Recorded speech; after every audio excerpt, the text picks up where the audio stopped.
Hello friends. Did you know nearly 80% of those who watch my videos aren't subscribed? If you enjoy these stories, please hit that subscribe button and leave a like.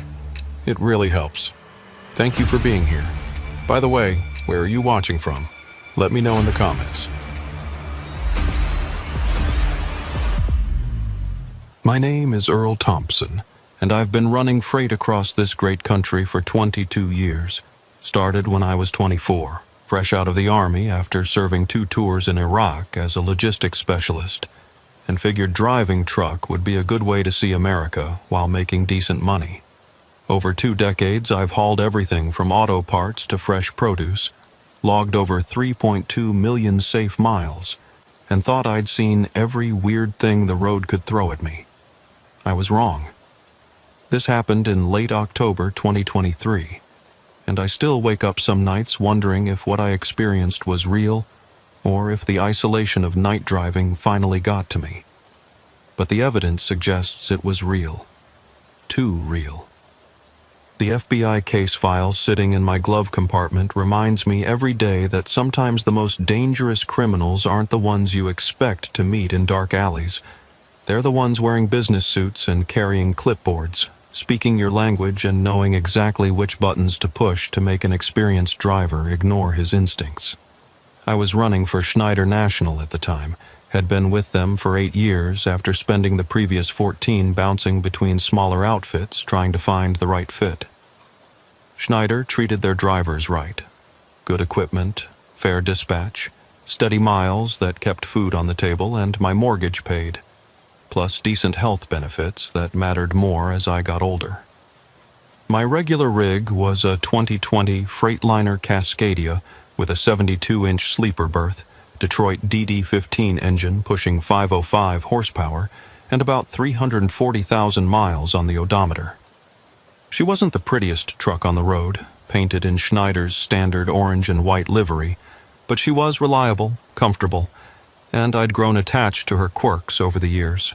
The truck had been spec'd for long-haul work with all the amenities that make life on the road bearable: APU for climate control during rest periods, premium sound system, ergonomic seat that could handle 11-hour driving days, and enough storage space in the sleeper for personal items and a small refrigerator.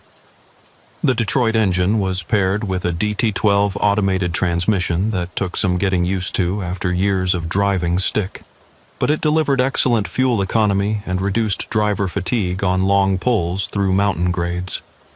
Most importantly, the truck was equipped with all the latest safety technology: collision mitigation system, lane departure warnings, electronic stability control, and a comprehensive fleet management system that monitored everything from engine performance to driver behavior. Schneider took safety seriously, and they equipped their trucks accordingly. In 8 years driving for them, I'd never had a preventable accident or a serious mechanical failure. The load that changed everything started innocently enough. I got the dispatch on a Tuesday evening while I was finishing up my mandatory 10-hour break at a Flying J in Amarillo, Texas. I'd been running a dedicated route between distribution centers in Texas and California for the past 6 months. Steady work that kept me moving and brought me home to Oklahoma City every couple weeks to see my daughter Sarah and her 2 kids.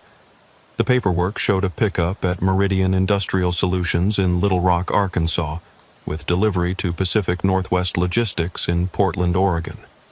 Sealed trailer, high-value electronics, standard security protocols that I'd handled dozens of times before.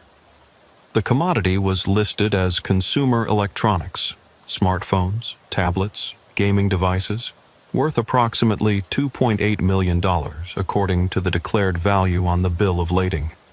The rate was good, not exceptional, but solid enough to keep me interested at $3,100 for the round trip. What caught my attention was the pickup time, 11:30 p.m. on Wednesday night. Most legitimate shippers operate during normal business hours, but electronics companies sometimes run night shifts to meet production schedules or accommodate special shipping requirements, so it wasn't unprecedented. I'd picked up from Apple facilities in California at midnight, loaded Samsung shipments at 2 a.m., and hauled Microsoft products during overnight shifts when they were launching new products. The delivery appointment in Portland was set for Friday morning between 8 and 10 a.m., giving me about 36 hours to cover roughly 1,600 miles. Tight, but doable if I managed my 14-hour driving clock carefully and didn't hit weather delays or construction zones. The route would take me north through Oklahoma and Kansas, then west across Colorado and Utah before turning northwest through Idaho to Oregon. Familiar territory that I'd covered hundreds of times over the years. I called my dispatcher, Maria Santos, to confirm the load details and discuss any special requirements. Maria had been my primary dispatcher for 3 years, and we'd developed a good working relationship based on mutual respect and clear communication. "Earl, glad you can take this one," she said when I reached her. "High-value load, so company wants extra security precautions. No unnecessary stops, maintain communication every 4 hours, and call immediately if anything unusual happens." "Roger that, Maria. Any special delivery requirements in Portland?" "Standard dock delivery. Pacific Northwest Logistics handles a lot of high-end electronics, so they know the drill. Just make sure your seals are intact when you arrive." Maria also provided me with emergency contact numbers for both the shipper and consignee, plus a Schneider security hotline that was monitored 24/7 for high-value loads. Everything seemed routine and professional. I rolled out of Amarillo around 6 a.m. Wednesday morning, giving myself plenty of time to reach Little Rock with hours to spare. The drive across Texas and into Arkansas was routine. Light traffic, clear weather, and my Freightliner eating up the miles at a steady 65 mph. I stopped for fuel at a Pilot in Dallas, where I chatted with other Schneider drivers about road conditions and compared notes on routes and fuel prices. At the Pilot, I ran into Jake Morrison, a veteran driver who'd been with Schneider for 15 years and knew every trick for maximizing efficiency and avoiding problems. Jake was heading west with a load of automotive parts, and we shared coffee while our trucks were being fueled. "You running that electronics load to Portland?" he asked, having heard about it through the driver network. "Yeah, picking up tonight in Little Rock. You know anything about Meridian Industrial?" Jake shook his head. "Never heard of them, but that doesn't mean much. New companies pop up all the time in electronics distribution. Just make sure your paperwork's in order and watch your back with high-value loads like that." It was good advice from an experienced driver, and I filed it away as I continued east toward Arkansas. I grabbed a quick shower and meal at a TA near Shreveport, then pushed on toward Little Rock, arriving in the area by 9 p.m. with time to spare. The extra time gave me an opportunity to scout the pickup location and familiarize myself with the area. Meridian Industrial Solutions was located in an industrial park on the south side of Little Rock, off Interstate 440 near the airport. The area was typical for that type of facility.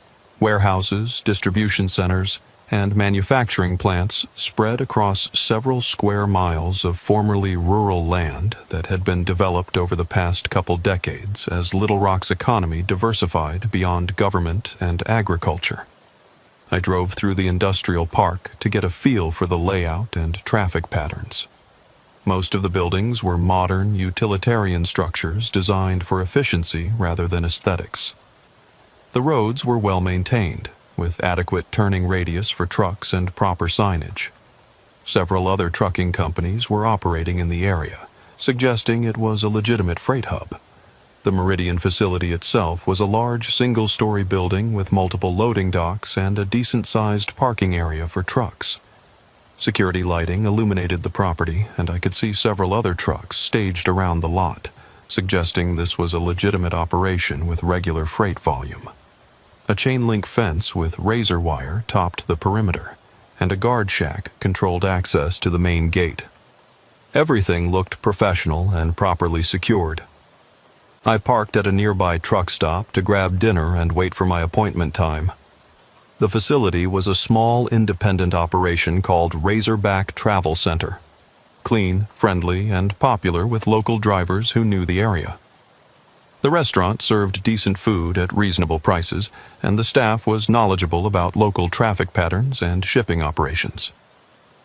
While eating dinner, I struck up a conversation with a local driver named Bobby Patterson, who'd been running freight in and out of Little Rock for 12 years. Bobby knew most of the major shippers and receivers in the area, and was happy to share information with an out-of-state driver. "Meridian Industrial?" he said when I mentioned my pickup. "Can't say I know them personally, but I've seen their trucks around. Seem to run a lot of night operations. Electronics companies like to ship when there's less traffic on the roads." Bobby also warned me about construction on I-40 west of Little Rock that could delay my departure if I wasn't careful about timing.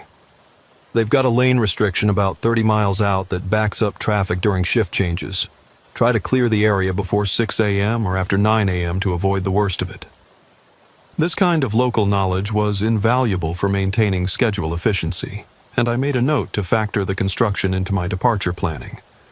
At 11:20 p.m., I pulled up to the guard shack at Meridian Industrial Solutions, 10 minutes early, as was my habit. Punctuality was a matter of professional pride, and I'd learned over the years that arriving slightly early demonstrated reliability while avoiding the complications that came with being late. The security guard was a middle-aged black man wearing a standard uniform shirt and carrying a clipboard. He looked professional enough, though something about his demeanor seemed off. Not unfriendly exactly, but distracted, like his mind was somewhere else.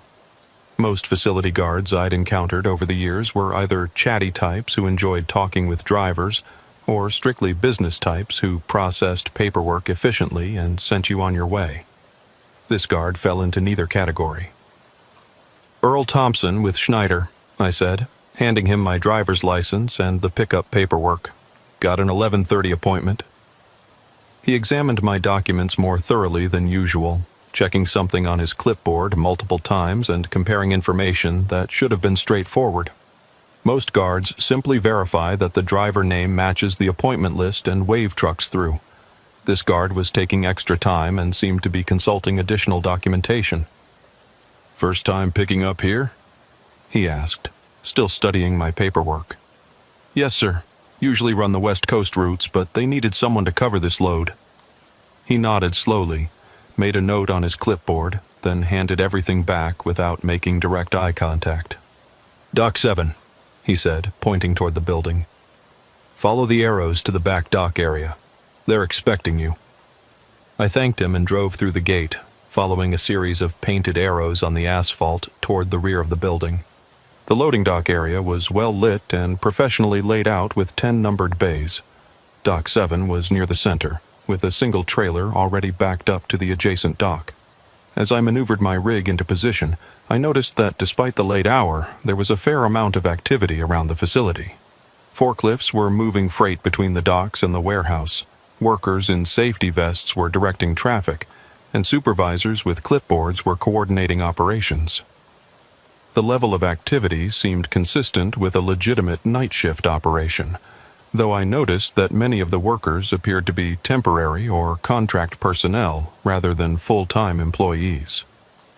Their movements were competent, but lacked the efficiency that comes from years of experience in the same facility. I backed up to Dock 7, set my brakes, and completed the standard arrival procedures.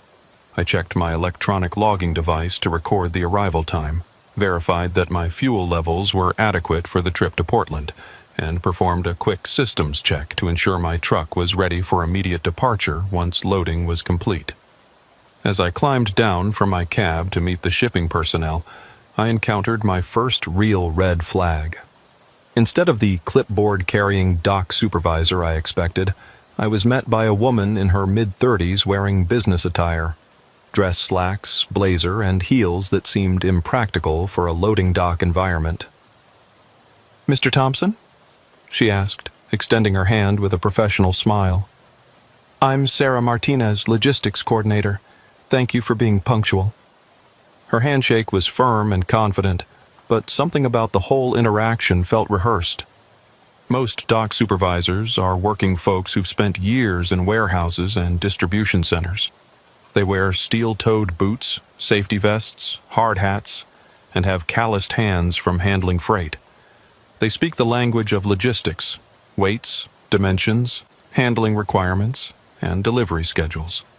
Sarah looked like she belonged in a corporate office, not on a loading dock at midnight. Her hands were soft, her clothing was expensive, and her manner of speaking was too polished for someone who worked in freight operations. She reminded me more of the sales representatives and account managers I'd met at industry conferences than the operational personnel who actually moved freight.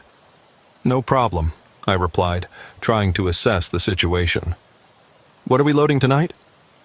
"High-end electronics," she said, consulting a tablet computer that looked more suited to executive presentations than warehouse operations. "Consumer devices destined for retail distribution on the West Coast. Total weight is approximately 42,000 pounds, well within your weight limits." She handed me a bill of lading that looked legitimate enough at first glance. Proper letterhead, sequential numbering, all the required information fields completed in what appeared to be standard format. But as I examined it more closely under my truck's dome light, I noticed some inconsistencies that bothered me. The commodity description was vague. Electronic devices rather than specific product categories like smartphones, tablets, or gaming consoles. Most electronics shippers provide detailed descriptions for customs and insurance purposes. The shipper and consignee information was complete, but didn't include the detailed contact information I usually saw on high-value loads. No after-hours phone numbers, emergency contacts, or special handling instructions. Most concerning, the declared value was listed as $2.8 million, which seemed high for a single trailer load of consumer electronics. I'd hauled plenty of high-value electronics over the years, and while expensive loads weren't uncommon, they usually came with additional documentation, security protocols, and chain of custody procedures that I wasn't seeing here. "This is quite a valuable load," I observed, looking for Sarah's reaction. "What kind of security protocols are we following?" Sarah's smile never wavered, but I detected a brief hesitation before she responded. "Standard procedures for high-value freight, sealed trailer, direct routing, no unnecessary stops. The consignee will have security personnel on site for delivery." Her answer was technically correct, but lacked the specificity I expected for a load worth nearly $3 million. Most high-value shipments came with detailed security briefings, escort requirements, communication protocols, and specific route restrictions. Schneider's policy for loads over $2 million included additional driver screening, mandatory check-ins every 2 hours, and coordination with law enforcement in certain areas. While we talked, I watched the loading process through the open dock door. The freight appeared to be legitimate. Palletized boxes bearing recognizable electronics brand logos like Apple, Samsung, and Sony. The packaging looked authentic, with proper shrink wrapping, tamper-evident seals, and standard warehouse handling procedures. The dock workers were using electric forklifts to position pallets in my trailer, and everything looked professional and above board. But there was something about the workers themselves that nagged at me. Most warehouse personnel develop a rhythm over years of loading trucks. They know how to position freight for optimal weight distribution, how to secure loads to prevent shifting during transport, and how to maximize trailer utilization while maintaining accessibility for partial unloads. These workers were competent enough, but they moved like people who weren't entirely familiar with the process. Small hesitations when positioning pallets, slight inefficiencies in their movement patterns, and occasional conferences with supervisors about procedures that should have been automatic. It was the kind of behavior I'd expect from temporary workers or new employees, not the experienced crew you'd typically find handling high-value electronics. I also noticed that the facility's operation seemed unusually compartmentalized. The workers loading my trailer weren't interacting with personnel at other docks, and there was very little of the casual conversation and coordination you'd normally see in a busy warehouse.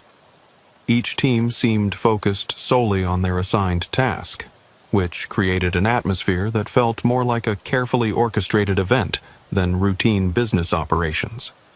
The loading process took about 45 minutes, which was reasonable for a full trailer. The workers positioned the freight carefully, secured everything with load bars and strapping, and documented the process with photographs and paperwork. When they finished, Sarah presented me with the sealed bill of lading and trailer security documents. The seals were numbered and recorded properly, and the paperwork appeared to be in order. Sarah provided me with custody transfer documents, photographed the seal installation process, and had me sign multiple copies of various forms.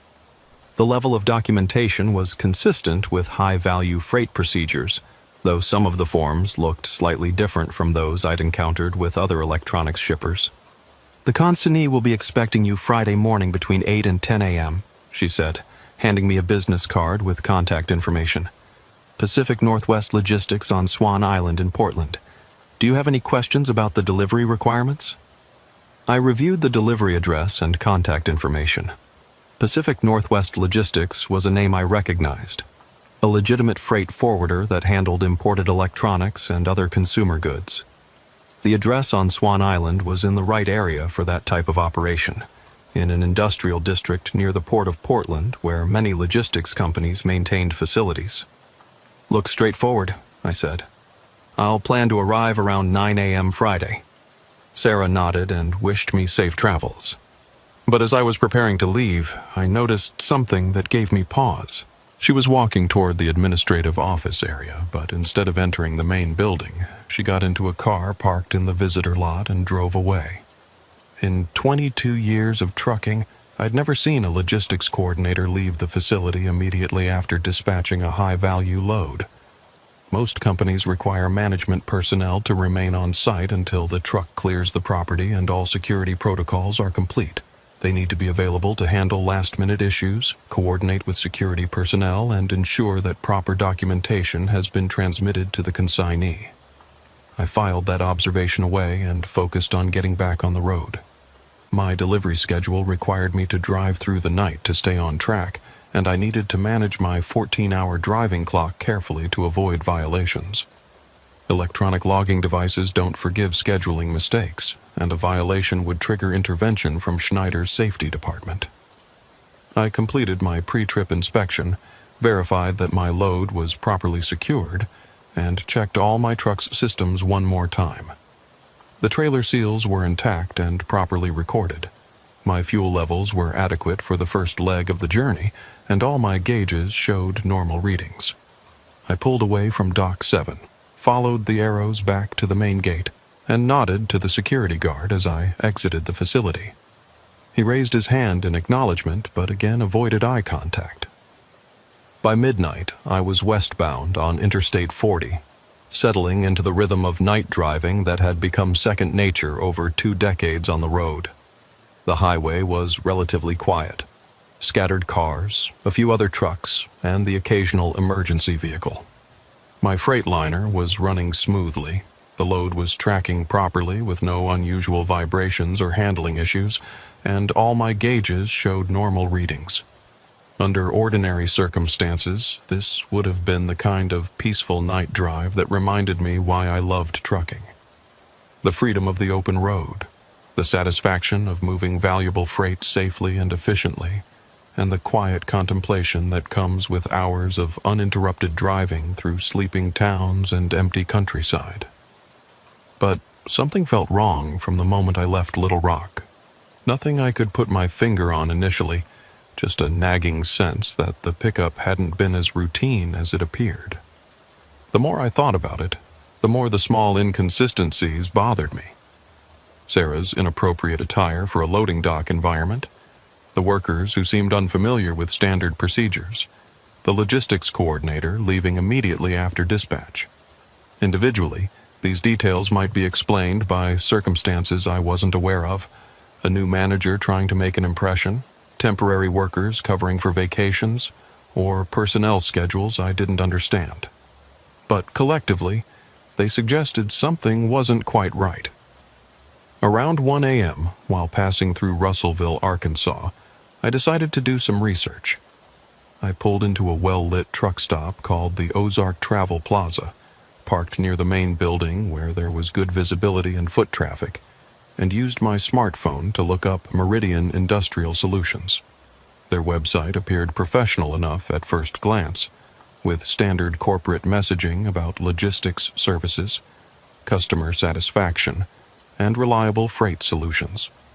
The design was modern and functional, with photographs of warehouse operations and testimonials from satisfied customers. But when I tried to find independent verification of their legitimacy, I came up empty. No Better Business Bureau listings, no industry trade publication mentions, no employee reviews on job sites like Glassdoor or Indeed. For a company operating a facility large enough to handle multiple truckloads per night, the lack of online presence was unusual. Most legitimate logistics companies had years of accumulated web presence, news articles about expansions, industry association memberships, and the digital footprints that came from participating in commerce. I also tried calling the delivery contact number listed on my bill of lading. It was after 1 a.m., so I didn't expect anyone to answer, but I wanted to hear the voicemail message to verify it was legitimate. Instead of a professional greeting identifying Pacific Northwest Logistics, I got a generic voicemail recording with no company identification. That was definitely not normal for a business expecting a $2.8 million freight delivery. Legitimate logistics companies maintained 24-hour contact capabilities for their high-value shipments, with emergency numbers that connected to duty managers, security personnel, or answering services that could handle urgent issues. My unease was growing, but I was also aware that jumping to conclusions could be dangerous. Companies changed their procedures. Personnel worked unusual schedules, and legitimate explanations often existed for things that seemed suspicious at first glance. I'd learned over the years that paranoia could be just as harmful as negligence when it came to freight operations. I decided to continue with the delivery while remaining alert for additional red flags. I grabbed a coffee and a sandwich from the truck stop, used the facilities, and checked my load securement one more time. The trailer seals were intact. The freight hadn't shifted during the first hour of driving, and my weight distribution felt normal. Whatever was in those boxes, it was properly loaded and secured. I also used the stop to call my dispatcher and report my progress. Maria Santos answered on the second ring, despite the late hour. "Earl, how did the pickup go?" "Smooth enough," I replied, not wanting to voice my concerns without more concrete evidence. "Load secure, and I'm making good time. Should be in Portland right on schedule Friday morning." "Good to hear. Remember to check in every 4 hours and call immediately if anything unusual happens." "Roger that, Maria. Any updates on road conditions ahead?" She provided me with current information about weather, construction, and traffic conditions for my route. Everything looked clear for the next several hours, with only minor delays expected around Denver due to ongoing highway improvements. I climbed back into my cab and resumed my westward journey, but I couldn't shake the feeling that something wasn't right. As I rolled through the Arkansas countryside, I found myself constantly checking my mirrors, monitoring my CB radio for unusual chatter, and paying closer attention to other vehicles on the highway than normal. The drive across Arkansas and into Oklahoma was uneventful. Light traffic, clear weather, and no mechanical issues. I made good time and reached Oklahoma City around 5 a.m., where I stopped for fuel and my mandatory 30-minute break. The sun was coming up, and the morning rush hour was beginning to build. Normal sights and sounds that helped ease some of my anxiety about the load. The fuel stop was a busy TA travel center that I'd used many times over the years.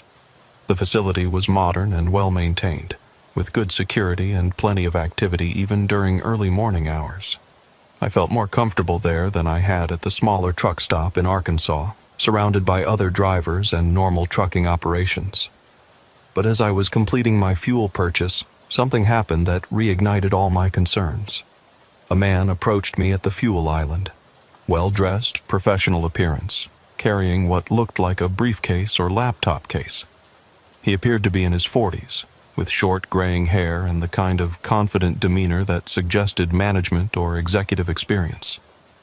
"Excuse me," he said. "Are you Earl Thompson with Schneider?" Immediately, every warning bell in my head started ringing. Random strangers don't approach truck drivers by name at fuel stops unless something unusual is happening. In 22 years of trucking, I could count on one hand the number of times someone had approached me like this, and each time it had been because of some kind of problem or emergency. The last time it happened, 3 years earlier in Nevada, it had been a state trooper investigating a hit-and-run accident where someone had reported seeing a truck matching my description. Before that, it had been a Schneider safety supervisor conducting a random audit of driver compliance. In both cases, the contact had been legitimate but unexpected. "Who's asking?" I replied, keeping my distance and positioning myself where I could reach my cab quickly if necessary. "My name is David Chen," he said, pulling out what appeared to be a business card. "I'm with Pacific Northwest Logistics in Portland. There's been a change in the delivery schedule, and I need to discuss some modifications to your routing." I accepted the business card but didn't look at it immediately. Instead, I focused on Chen's body language and demeanor. He seemed nervous, glancing around the truck stop as if looking for something or someone. His story about delivery changes also didn't make sense. Legitimate schedule modifications were handled through dispatch channels, not by having management personnel intercept drivers at random fuel stops. In my experience, logistics companies operated through established communication protocols. They contacted drivers through company dispatch, sent updates via electronic messaging systems, or used fleet management companies to coordinate changes. They didn't send executives to intercept trucks at fuel stops in Oklahoma City. "Any schedule changes need to go through my dispatcher," I said. "Company policy." Chen's expression shifted slightly, becoming more urgent. "I understand the normal procedures, but this is a time-sensitive situation. We've had some security concerns about the original delivery location, and we need to redirect the load to an alternate facility." Now I was certain something was wrong. Security concerns about delivery locations weren't handled by intercepting drivers on the highway. They were managed through proper channels with documentation, authorization codes, verification procedures, and coordination with company security departments. Chen was either lying about his identity or involved in something that had nothing to do with legitimate freight delivery. "I'm going to need to verify this with my dispatch," I said, pulling out my phone. "What's your employee ID number and the authorization code for the routing change?" Chen hesitated for just a moment too long before responding. In legitimate business situations, employees can immediately provide their identification and authorization codes. The hesitation suggested he was either making up information or wasn't who he claimed to be. "Look, Mr. Thompson, I don't think you understand the urgency of the situation. We have reason to believe that your current load may be targeted for theft. For your own safety, you need to follow me to the alternate delivery location." That was the moment I knew for certain that Chen wasn't who he claimed to be. Legitimate logistics companies don't send employees to intercept trucks at fuel stops with vague warnings about theft. They work through proper law enforcement and industry security channels. They contact company dispatch, file reports with appropriate authorities, and coordinate protective measures through established protocols. Chen's approach was consistent with someone trying to steal my load or redirect it for reasons that had nothing to do with the safety of the freight or my personal security. His urgent manner, his inability to provide proper credentials, and his insistence on immediate action were all red flags that experienced drivers learn to recognize. "I'm not going anywhere with you," I said firmly, beginning to back toward my truck. "If there are legitimate security concerns, you can have my dispatcher contact me through official channels." Chen's friendly demeanor disappeared entirely. "Mr. Thompson, I'm trying to help you here.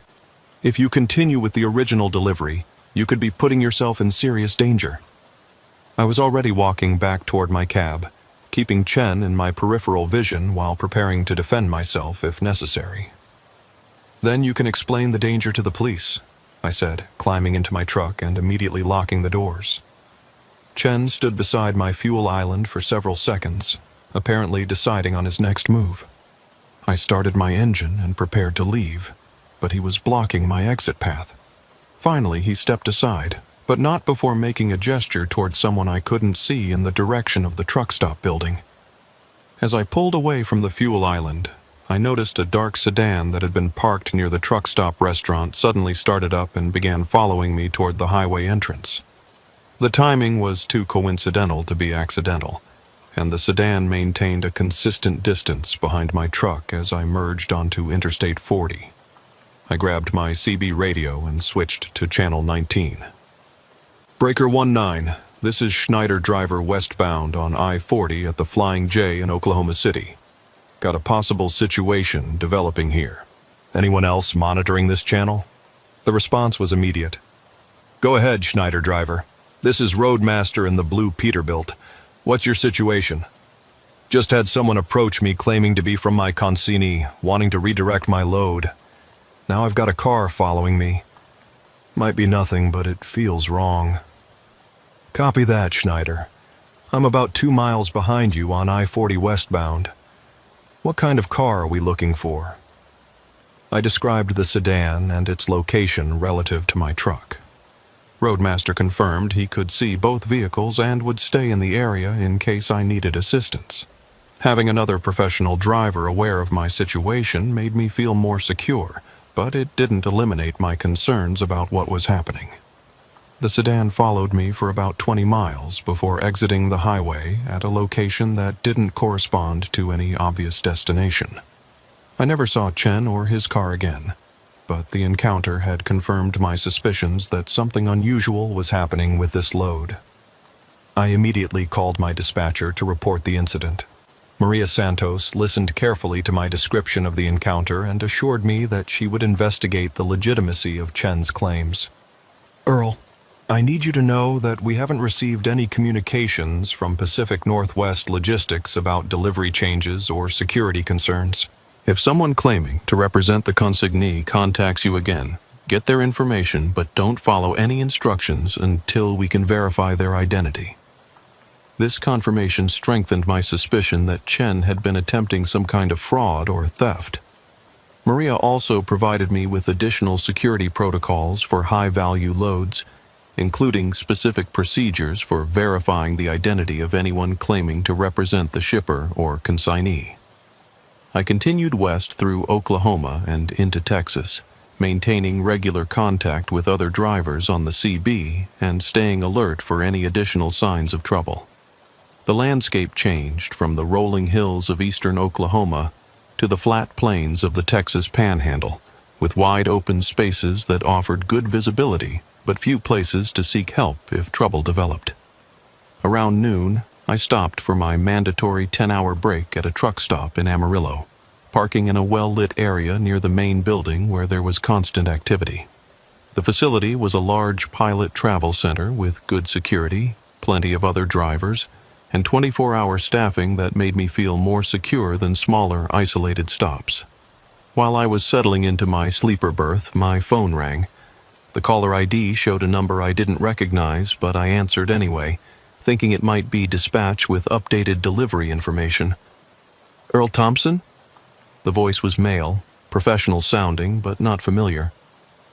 Speaking. This is Detective Rodriguez with the Arkansas State Police Criminal Investigation Division. I need to ask you some questions about a pickup you made last night in Little Rock. My blood went cold. Police don't call truck drivers about routine freight deliveries unless something criminal has occurred. What kind of questions? The facility where you picked up your load, Meridian Industrial Solutions, was burglarized early this morning. Approximately $3 million worth of electronics were stolen from their warehouse, and we're trying to determine if there's any connection to freight that was shipped from that location recently. I sat up in my sleeper berth, my mind racing through the implications. If the facility had been burglarized after my pickup, it raised serious questions about the legitimacy of my load. Detective, I think you need to know that my pickup last night might not have been legitimate. I've had several things happen since then that suggest something wasn't right about the whole operation. Detective Rodriguez listened carefully as I described the inconsistencies I'd observed during the pickup, the encounter with Chen at the Oklahoma City truck stop, and my growing suspicions about the load I was carrying. When I finished, there was a long pause before he responded. "Mr. Thompson, I think you may have been unknowingly involved in the theft itself. The burglary at Meridian Industrial Solutions was sophisticated. Whoever did it had inside knowledge of the facility layout, security procedures, and inventory locations. But according to our investigation, no freight was actually shipped from that location last night. The real Meridian Industrial Solutions was closed for maintenance, and no legitimate pickups were scheduled." The implications hit me like a physical blow. I wasn't carrying electronics from a legitimate shipper to a legitimate consignee. I was carrying stolen goods, and I'd been set up as an unwitting accomplice in a multi-million-dollar theft operation. The fake facility, the professional-looking paperwork, the elaborate staging. It had all been designed to make me believe I was handling a routine freight shipment while actually transporting stolen merchandise. "Detective, what exactly are you telling me?" "We believe the thieves established a fake shipping facility in a warehouse they rented under false identities. They created fraudulent paperwork, hired temporary workers who thought they were participating in a legitimate midnight shift operation, and used the cover of a normal freight pickup to move stolen goods out of the area." The sophistication of the operation was staggering. The thieves had understood trucking procedures well enough to create a convincing fake shipping facility. They'd produced proper documentation, established legitimate-looking operations, and even created false identities for their personnel. The level of planning and resources required suggested this wasn't a simple smash-and-grab theft, but a complex criminal enterprise. "What do I do now?" I asked, already knowing the answer was going to complicate my life significantly. "We need you to stop immediately and secure your load until we can get investigators to your location. Don't open the trailer, don't let anyone else near your truck, and don't continue toward the delivery address under any circumstances. We're also coordinating with the FBI since this involves interstate transportation of stolen goods." I provided Detective Rodriguez with my exact location and agreed to wait for law enforcement to arrive. Within 2 hours, I was surrounded by FBI agents, Arkansas State Police investigators, and federal prosecutors who explained that my truck was now evidence in a major interstate theft case. The first FBI agent to arrive was Special Agent Sarah Chen, a woman in her early 40s with extensive experience in cargo theft investigations. She explained that the Bureau had been tracking sophisticated freight theft operations across multiple states, and my case appeared to be connected to a larger criminal network. "Mr. Thompson, you're not in any legal trouble at this point, but we need your complete cooperation to understand how this operation worked. The fact that you recognized something was wrong and reported suspicious activity actually makes you a valuable witness, rather than a suspect." Agent Chen explained that the FBI had been investigating a series of sophisticated cargo thefts across the Southeast, all involving fake shipping facilities and elaborate staging operations designed to fool experienced drivers. My case was the first time they'd been able to intercept stolen goods before they disappeared into the criminal distribution network. The investigation that followed revealed the scope and sophistication of the operation. The thieves had established their fake shipping facility in a warehouse they'd rented under false identities, using forged corporate documents and stolen credit information to create the appearance of a legitimate business. They'd invested tens of thousands of dollars in equipment, signage, and personnel to make the operation convincing enough to fool experienced drivers. The stolen electronics in my trailer were worth approximately $2.8 million, exactly the amount listed on my bill of lading. The thieves had been sophisticated enough to use accurate values in their documentation, probably to avoid suspicion if anyone questioned the declared worth of the shipment. They'd also used genuine shipping forms and procedures that they'd somehow obtained from legitimate logistics companies. Agent Chen showed me photographs of the real Meridian Industrial Solutions facility, which was located on the opposite side of Little Rock from where I'd made my pickup. The legitimate company had been closed for scheduled maintenance the night of my pickup, and their security cameras had recorded the break-in that occurred while I was loading what I thought was legitimate freight. The thieves had inside knowledge of the real company's operations, Agent Chen explained. They knew about the maintenance closure, they had access to the facility layout and inventory locations, and they understood enough about the electronics industry to target specific high-value items. The fake Sarah Martinez who'd handled my pickup was identified as Rebecca Walsh, a former logistics company employee who'd been fired for embezzlement 2 years earlier. She'd used her industry knowledge to create convincing shipping procedures and had recruited temporary workers through employment agencies, telling them they were participating in a special overnight operation for a new client. David Chen, the man who'd approached me in Oklahoma City, was identified as Marcus Chen, no relation despite the shared last name, one of the ringleaders who'd been following my truck to monitor law enforcement activity and ensure the load reached its intended destination. The plan had been to intercept my truck before I reached the legitimate Pacific Northwest logistics facility in Portland, claiming to be authorized representatives who would handle the final delivery. Once they had possession of the trailer, they would disappear with the stolen goods, leaving you to explain to the real consignee why their freight never arrived, Agent Chen said. If you hadn't noticed the inconsistencies and reported your suspicions, you could have been left holding the bag for a multi-million-dollar theft. The most chilling aspect of the operation was how close I'd come to being framed as a willing participant. The fake paperwork was sophisticated enough to make it appear that I'd knowingly participated in the scheme, and proving my innocence would have been difficult and expensive. The thieves had deliberately chosen an out-of-state driver with no connections to the Little Rock area, making it easier to portray me as a hired accomplice if things went wrong. Agent Chen explained that this type of freight theft was becoming increasingly common as criminal organizations adapted to modern logistics systems. They're exploiting the complexity of supply chains and the trust that makes the trucking industry function. Drivers are trained to follow procedures and trust documentation, and these criminals understand how to manipulate that training. Over the following weeks, I provided detailed statements to federal investigators, testified before grand juries, and helped law enforcement understand every aspect of my experience. The FBI used my testimony to build cases against multiple defendants and to understand the methods used by the criminal network.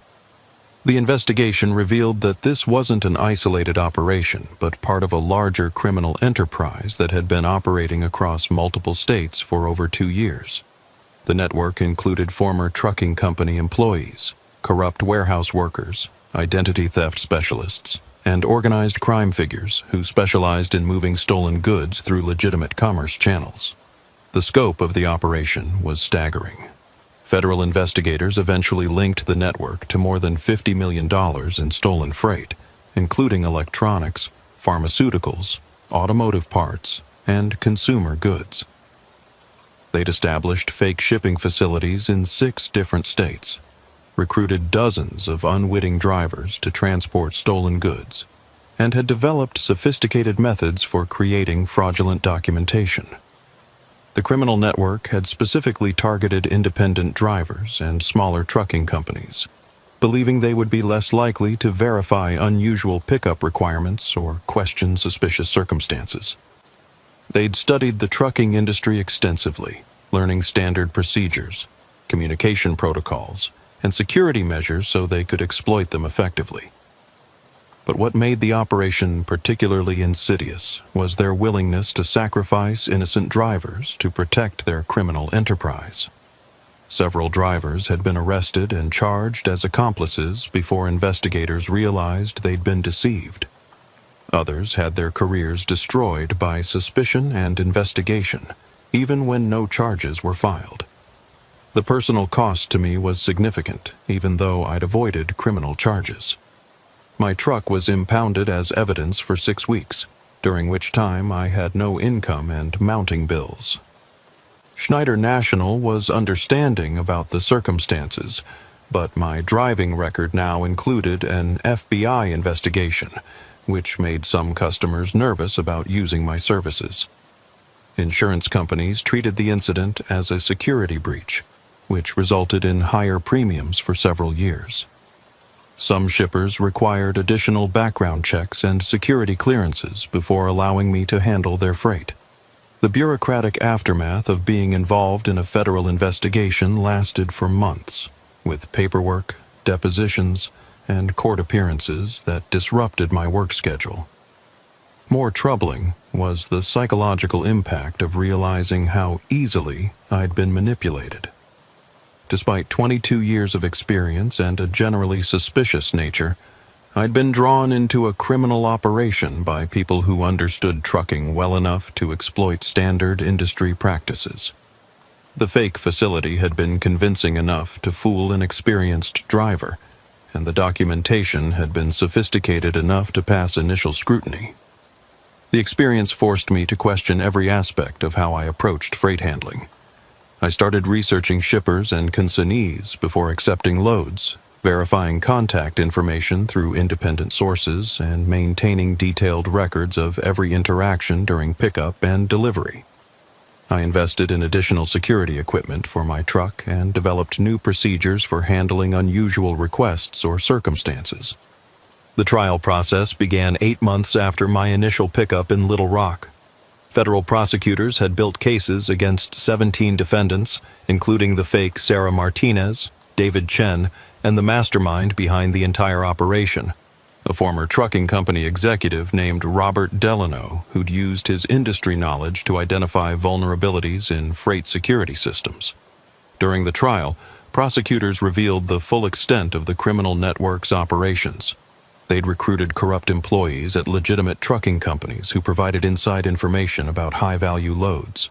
They'd established relationships with organized crime figures who could move stolen goods through international markets.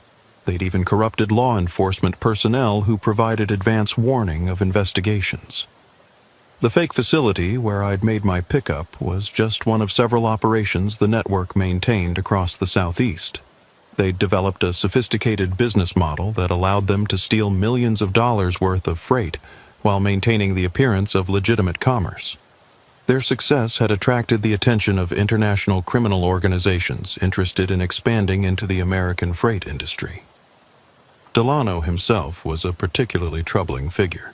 He'd been a respected executive in the trucking industry for over 20 years, serving on industry committees and speaking at conferences about freight security. His inside knowledge of how the industry operated made him uniquely qualified to exploit its vulnerabilities.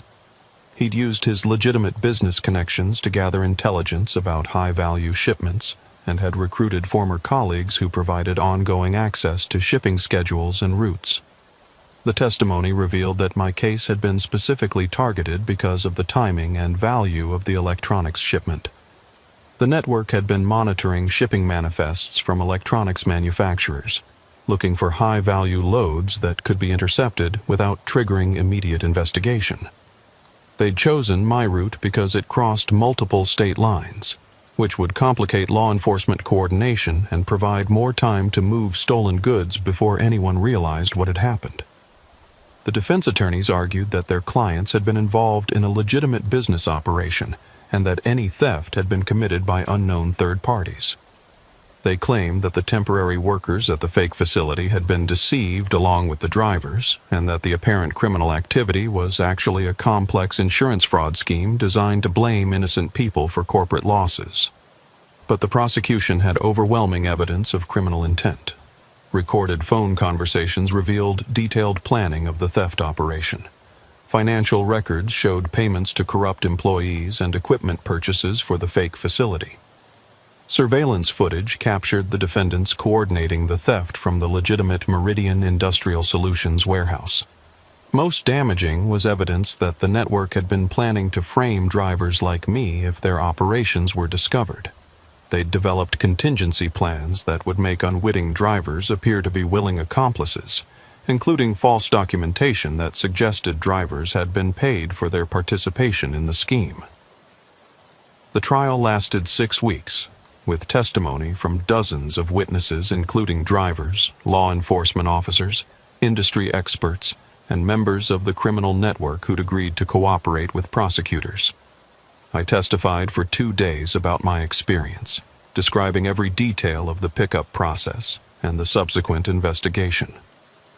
The jury deliberated for 3 days before returning guilty verdicts on all major charges. Delano received 25 years in federal prison for conspiracy, interstate theft, and racketeering. The fake Sarah Martinez got 15 years. David Chen received 12 years. Other defendants received sentences ranging from 5 to 18 years, depending on their level of involvement. But the convictions didn't undo the damage to my career and reputation. Even with the criminal network exposed and convicted, some customers remained nervous about working with drivers who'd been involved in major theft cases. My insurance premiums remained elevated for years, and I had to undergo additional background checks and security clearances for certain types of freight. The experience also changed how I approached every aspect of trucking. I became much more selective about the loads I accepted, focusing on shippers and consignees I could verify through multiple sources. I developed new procedures for documenting pickup and delivery processes, including photographs and detailed notes about personnel and facilities. Most importantly, I learned that criminals were constantly adapting their methods to exploit new vulnerabilities in the freight industry. The same technology and procedures that made modern logistics efficient also created opportunities for sophisticated criminal enterprises.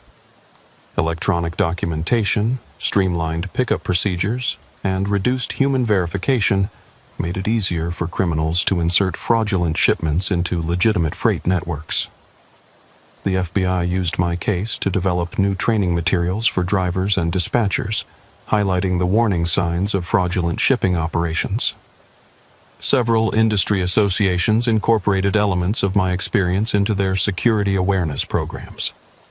My story became a cautionary tale about the evolving nature of freight crime and the importance of maintaining vigilance even in apparently routine situations. Agent Chen stayed in contact with me for over a year after the trial, providing updates on related investigations and seeking advice about other suspicious cases.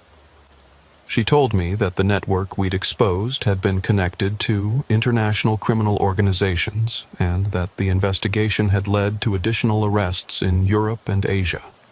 Your willingness to trust your instincts and report suspicious activity probably prevented dozens of other drivers from being victimized, she said during one of our conversations. Most people in your situation would have rationalized the inconsistencies and completed the delivery, which would have made them unwitting accomplices in ongoing criminal operations. But the knowledge that I'd helped expose a major criminal network didn't eliminate the personal cost of the experience. 3 years later, I still think about that night in Little Rock every time I encounter unusual pickup requirements or unfamiliar shipping procedures. Every professional-looking person with a clipboard becomes a potential threat until proven otherwise. The road has taught me many lessons over more than 2 decades of driving, but the most expensive education came from a fake shipping facility that looked legitimate enough to fool an experienced driver. That education cost me weeks of lost income, years of elevated insurance premiums, and countless sleepless nights wondering what would have happened if I'd been less suspicious or more trusting. The case files from the investigation sit in my glove compartment, a reminder that the most dangerous criminals aren't always the ones you expect to meet in dark alleys.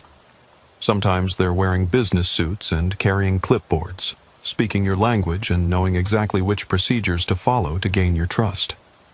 I still drive for Schneider National, still run long-haul routes across the country, and still love the freedom and independence that drew me to trucking in the first place. But I'm more careful now about who I trust and what I accept at face value. The industry has changed since that October night in 2023, with new security procedures and verification requirements designed to prevent the kind of fraud I experienced. Yet I know that criminals are adapting too, developing new methods to exploit whatever vulnerabilities exist in freight transportation systems. Somewhere out there, other drivers are pulling up to other fake facilities, accepting other fraudulent bills of lading, and trusting other professional-looking criminals who understand exactly how to exploit the systems we depend on to make our living. The only question is whether they'll be suspicious enough, observant enough, and lucky enough to recognize the danger before it's too late. In my case, a combination of experience, intuition, and considerable luck kept me from becoming another casualty in the ongoing evolution of freight crime. But I know that luck doesn't last forever, and the criminals are getting smarter every year, studying our industry, learning our procedures, and developing new ways to turn honest drivers into unwitting accomplices in increasingly sophisticated criminal enterprises. The road ahead remains uncertain, full of legitimate opportunities and hidden dangers that look remarkably similar until you know what signs to watch for. The difference between a routine pickup and a criminal trap might be nothing more than a logistics coordinator wearing the wrong shoes for a loading dock, or workers who move like they're not quite familiar with procedures they should know by heart. Sometimes the most valuable freight you haul isn't in your trailer. It's the hard-earned knowledge of when to trust your instincts and when to ask the difficult questions that might save your career and your freedom. That knowledge came at a steep price, but it's proven invaluable in the years since that midnight encounter with criminals who understood trucking well enough to exploit it. The Meridian Industrial Solutions case became a landmark investigation that changed how law enforcement and industry officials think about freight security. But for me, it will always be a reminder that in trucking, nothing is ever as simple as it appears, and the most professional-looking operation might be the most dangerous one you'll ever encounter. 3 years later, when new drivers ask me for advice about staying safe on the road, I tell them about that night in Little Rock. I explain how easy it is to be fooled by criminals who do their homework, and how important it is to trust your instincts when something doesn't feel right. Because sometimes the difference between a successful career and federal prison is nothing more than being willing to ask uncomfortable questions and insist on proper verification, even when everything looks legitimate and everyone seems professional. The road teaches many lessons to those willing to learn them. Mine came at a fake loading dock in Arkansas, from criminals who understood my industry well enough to exploit it. It was an expensive education, but one that probably saved me from much worse consequences in the years that followed. And every time I see those case files in my glove compartment, I'm reminded that in trucking, the most dangerous mile might be the one that leads to a loading dock where nothing is quite what it seems. Name's Frank Kowalski, and I've been pushing a big rig down America's highways for 27 years come this December. Started back in '96 when I was just 23, fresh out of the Marines with a chest full of ribbons from Desert Storm and no clear idea what to do with the rest of my life. A recruiter from Martin Transport came to a job fair in Milwaukee, handed me a brochure about seeing the country and making good money doing it.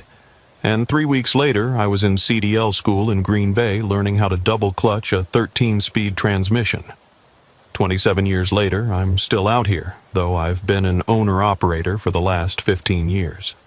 My current rig is a 2018 Peterbilt 389 with a 72-inch sleeper, painted deep blue with chrome stacks that catch the sunlight just right when you're rolling westbound in the morning. She's got a Caterpillar C15 under the hood pushing 550 horsepower, paired with an 18-speed transmission that sings like a symphony when you know how to work the gears. Not the newest truck on the road, but she's paid for, and she's mine. I bought her from a driver named Tommy Hendricks, who was retiring after 43 years behind the wheel. Tommy had spec'd her out exactly right. Comfortable driver's seat with air ride suspension, premium sound system, auxiliary power unit for climate control during rest periods, and enough chrome to make her shine like a jewel at truck shows. The interior was all business but comfortable, with a well-designed sleeper that included a small refrigerator, microwave, and enough storage for personal items and several weeks' worth of clothes.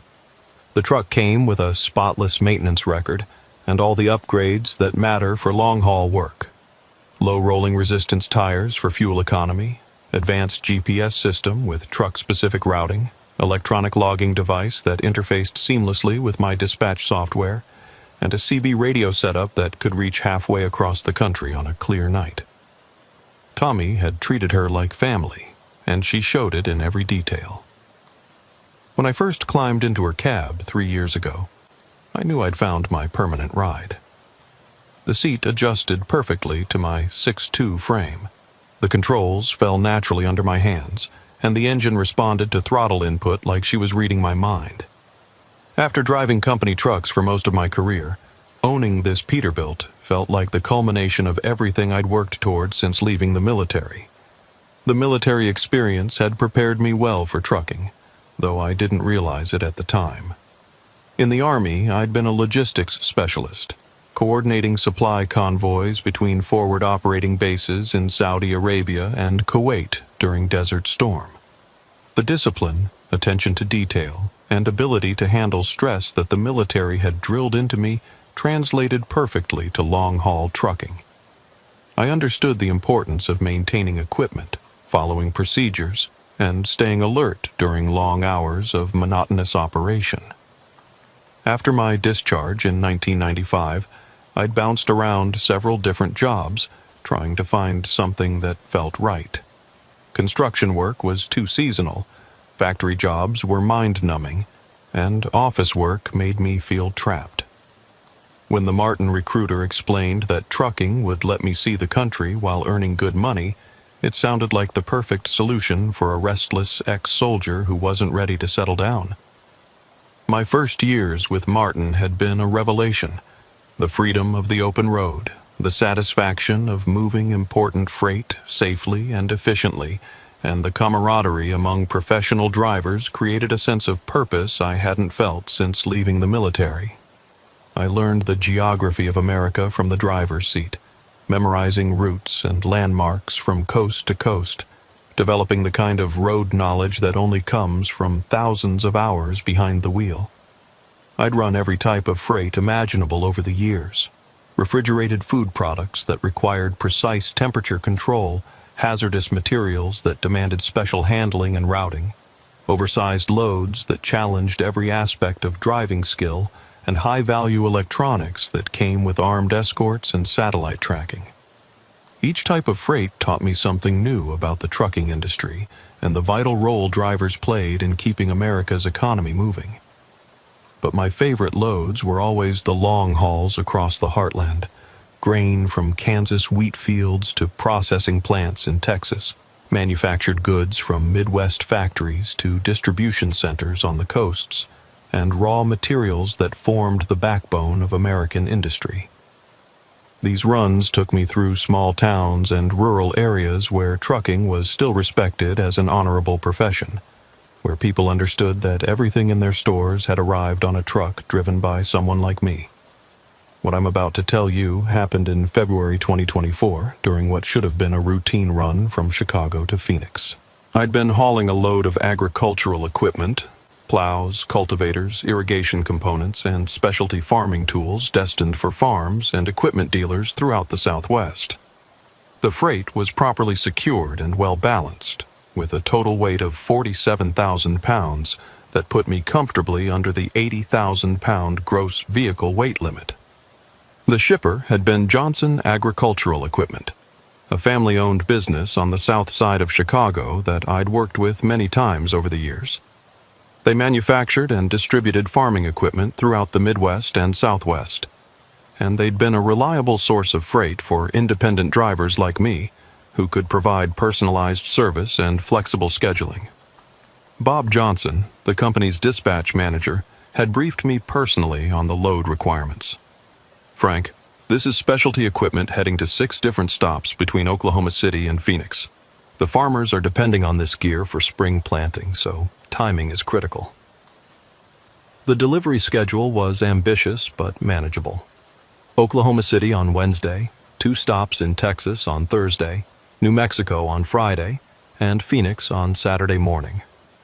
If I managed my driving hours carefully and maintained good speed through each state, I could make all the appointments without pushing my logbook too hard. The load had been good to me so far. Picked up on time Monday morning from Johnson's facility, no problems with the paperwork, and the freight was properly secured with chains, binders, and tarps that would protect the equipment from road salt and weather. My electronic logging device showed I'd been managing my hours efficiently, taking breaks when required and maintaining the steady pace that had become second nature after nearly 3 decades on the road. I'd been running steady since Monday morning, making my way south through Illinois and into Missouri on Interstate 55, then west on Interstate 44 toward Oklahoma. The weather had been cooperating. Clear skies, dry roads, and moderate temperatures that made for comfortable driving conditions. My Peterbilt was running smooth as silk, the cat engine purring like a contented lion as we rolled through the rolling hills and farmland that stretched to the horizon. By Tuesday evening, I was making excellent time through Missouri, about 200 miles west of St. Louis on I-44.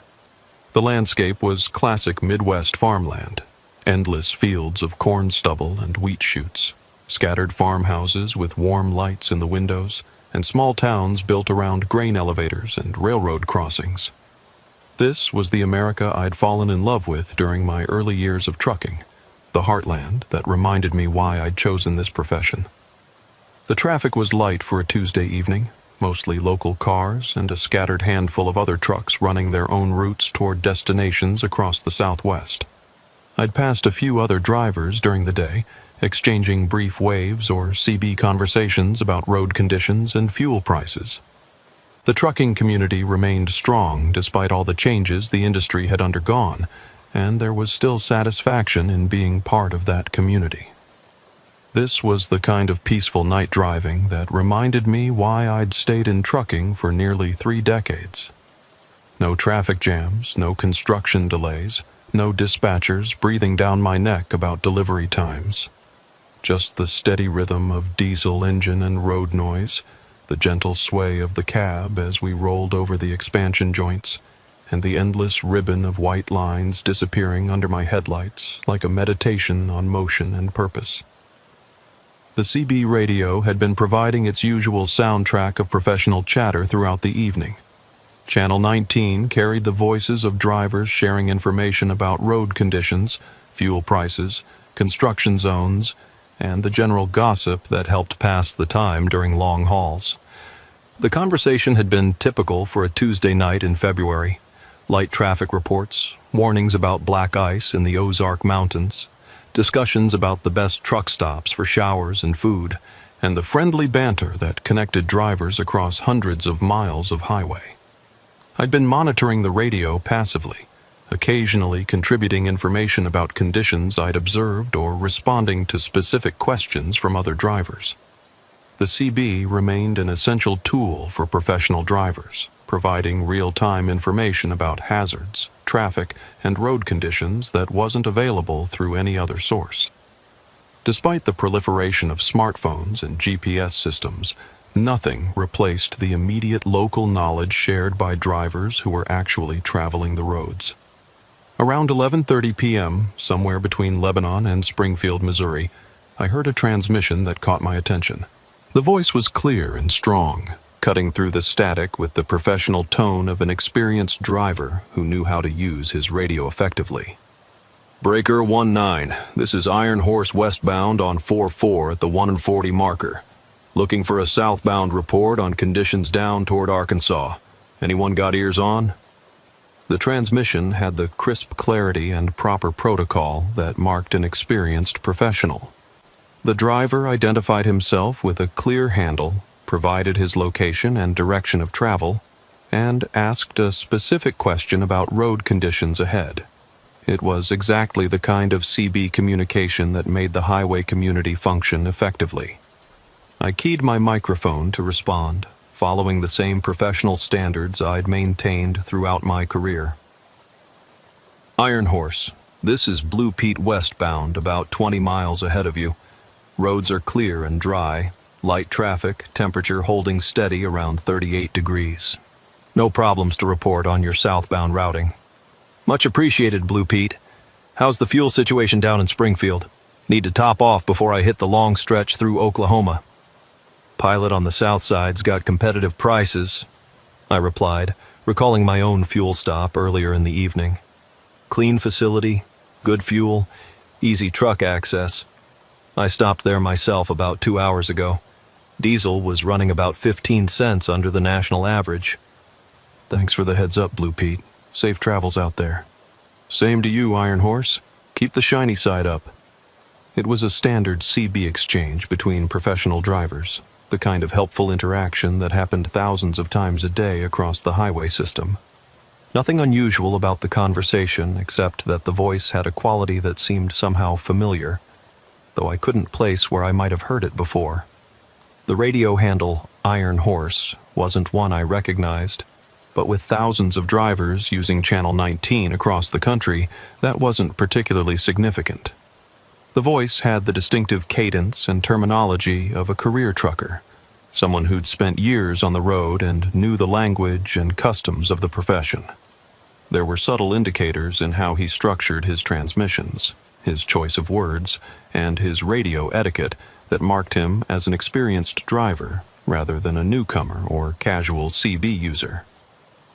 I continued west through the Missouri night, maintaining my steady pace of 65 per and monitoring the radio for additional traffic reports. The landscape rolled by in the familiar pattern of hills and valleys, with occasional lights from farmhouses and small towns breaking the darkness. My truck was running perfectly, all gauges showing normal readings, and my load was riding smoothly without any signs of shifting or securement problems. About an hour later, as I was approaching Springfield, I heard Iron Horse again, this time talking to another driver about road conditions in Oklahoma. His voice still had that familiar quality, and I found myself paying closer attention to his transmissions, trying to place where I might have encountered him before. Breaker 19, Iron Horse looking for eastbound traffic on 4-4.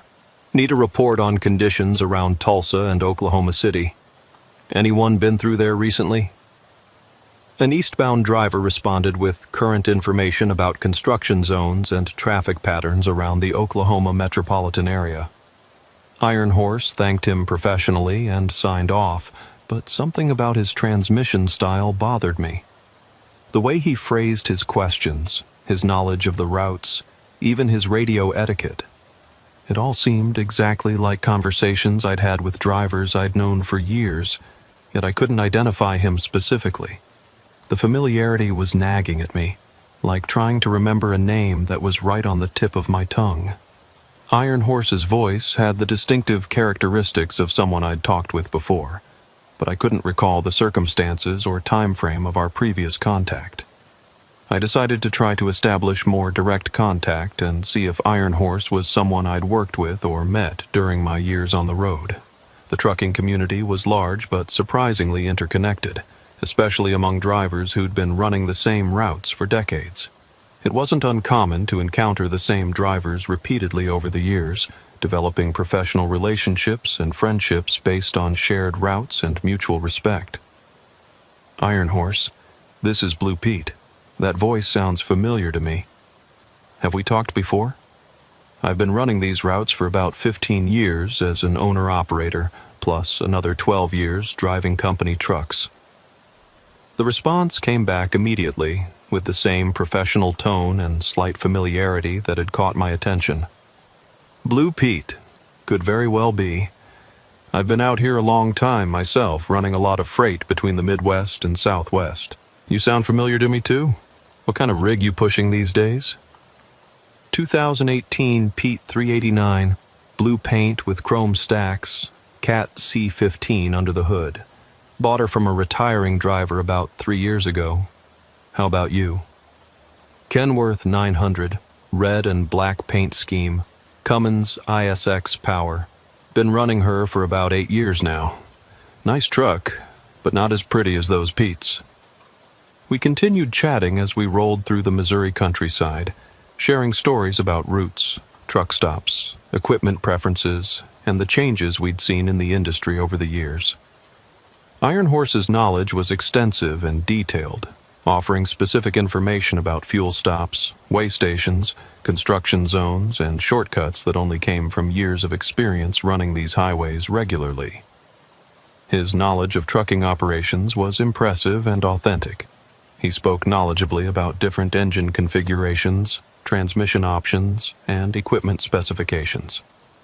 He understood the complexities of hours of service regulations, the challenges of finding good parking during mandatory rest periods, and the economic pressures facing independent operators in an increasingly competitive industry.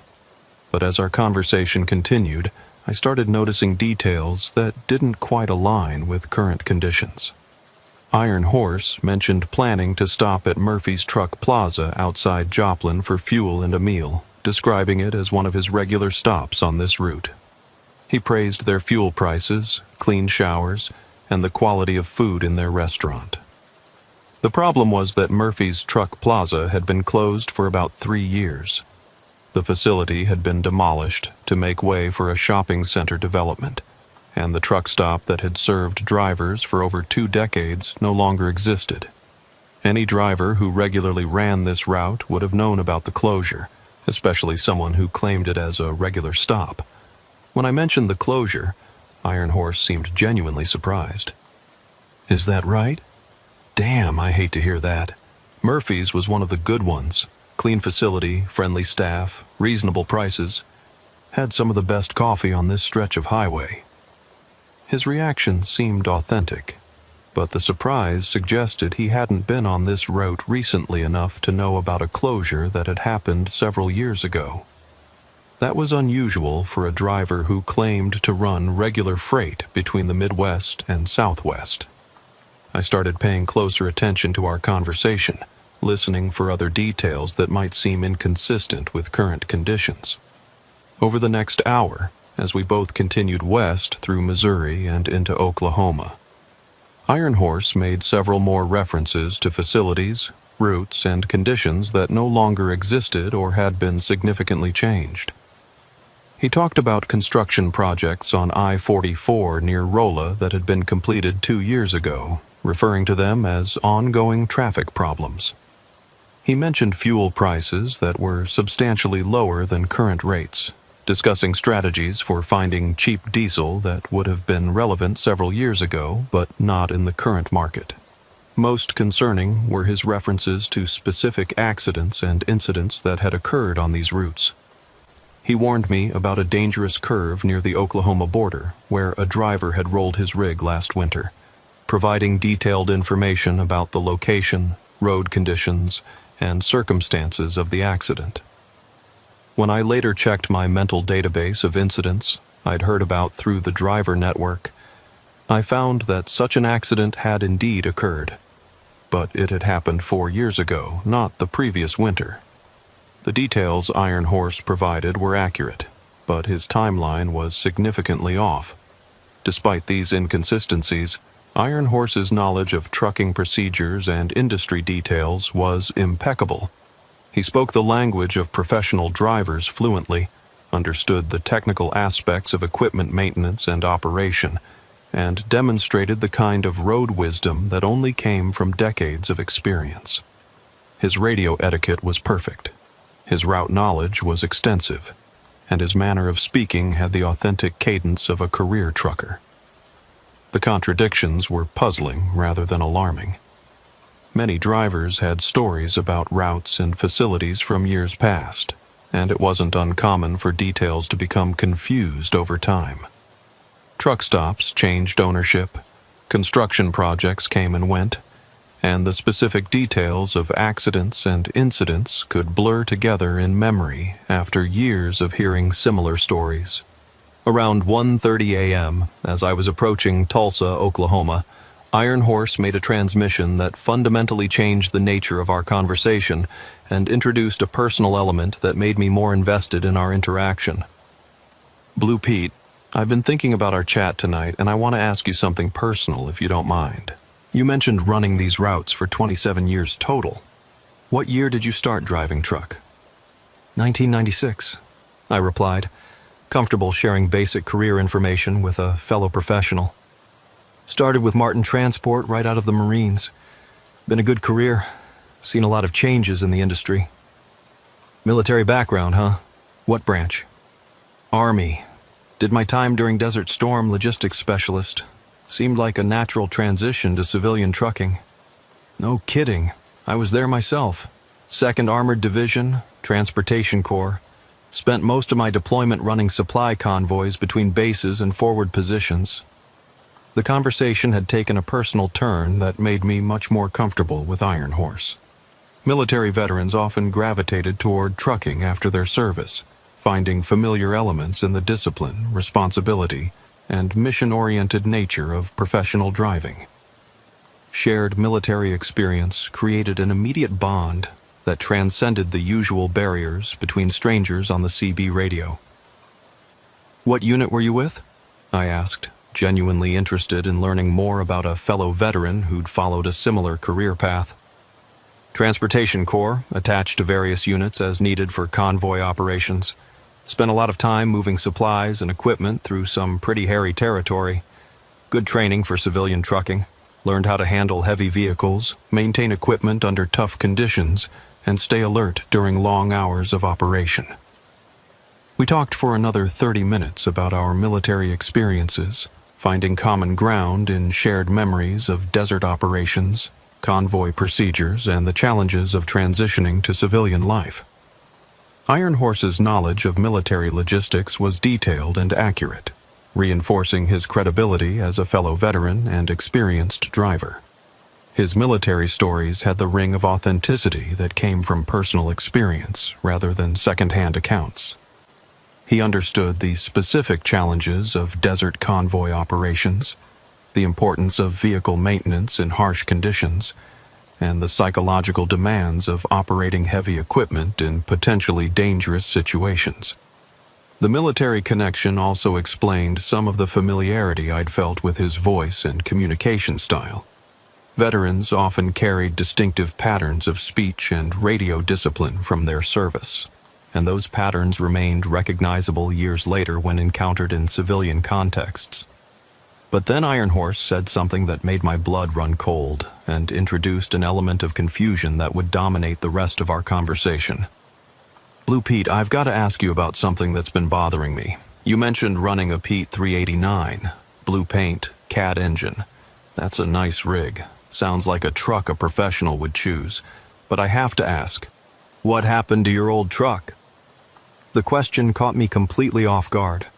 I hadn't mentioned having a previous truck, and I wasn't sure why Iron Horse would assume I'd owned other equipment before the Peterbilt.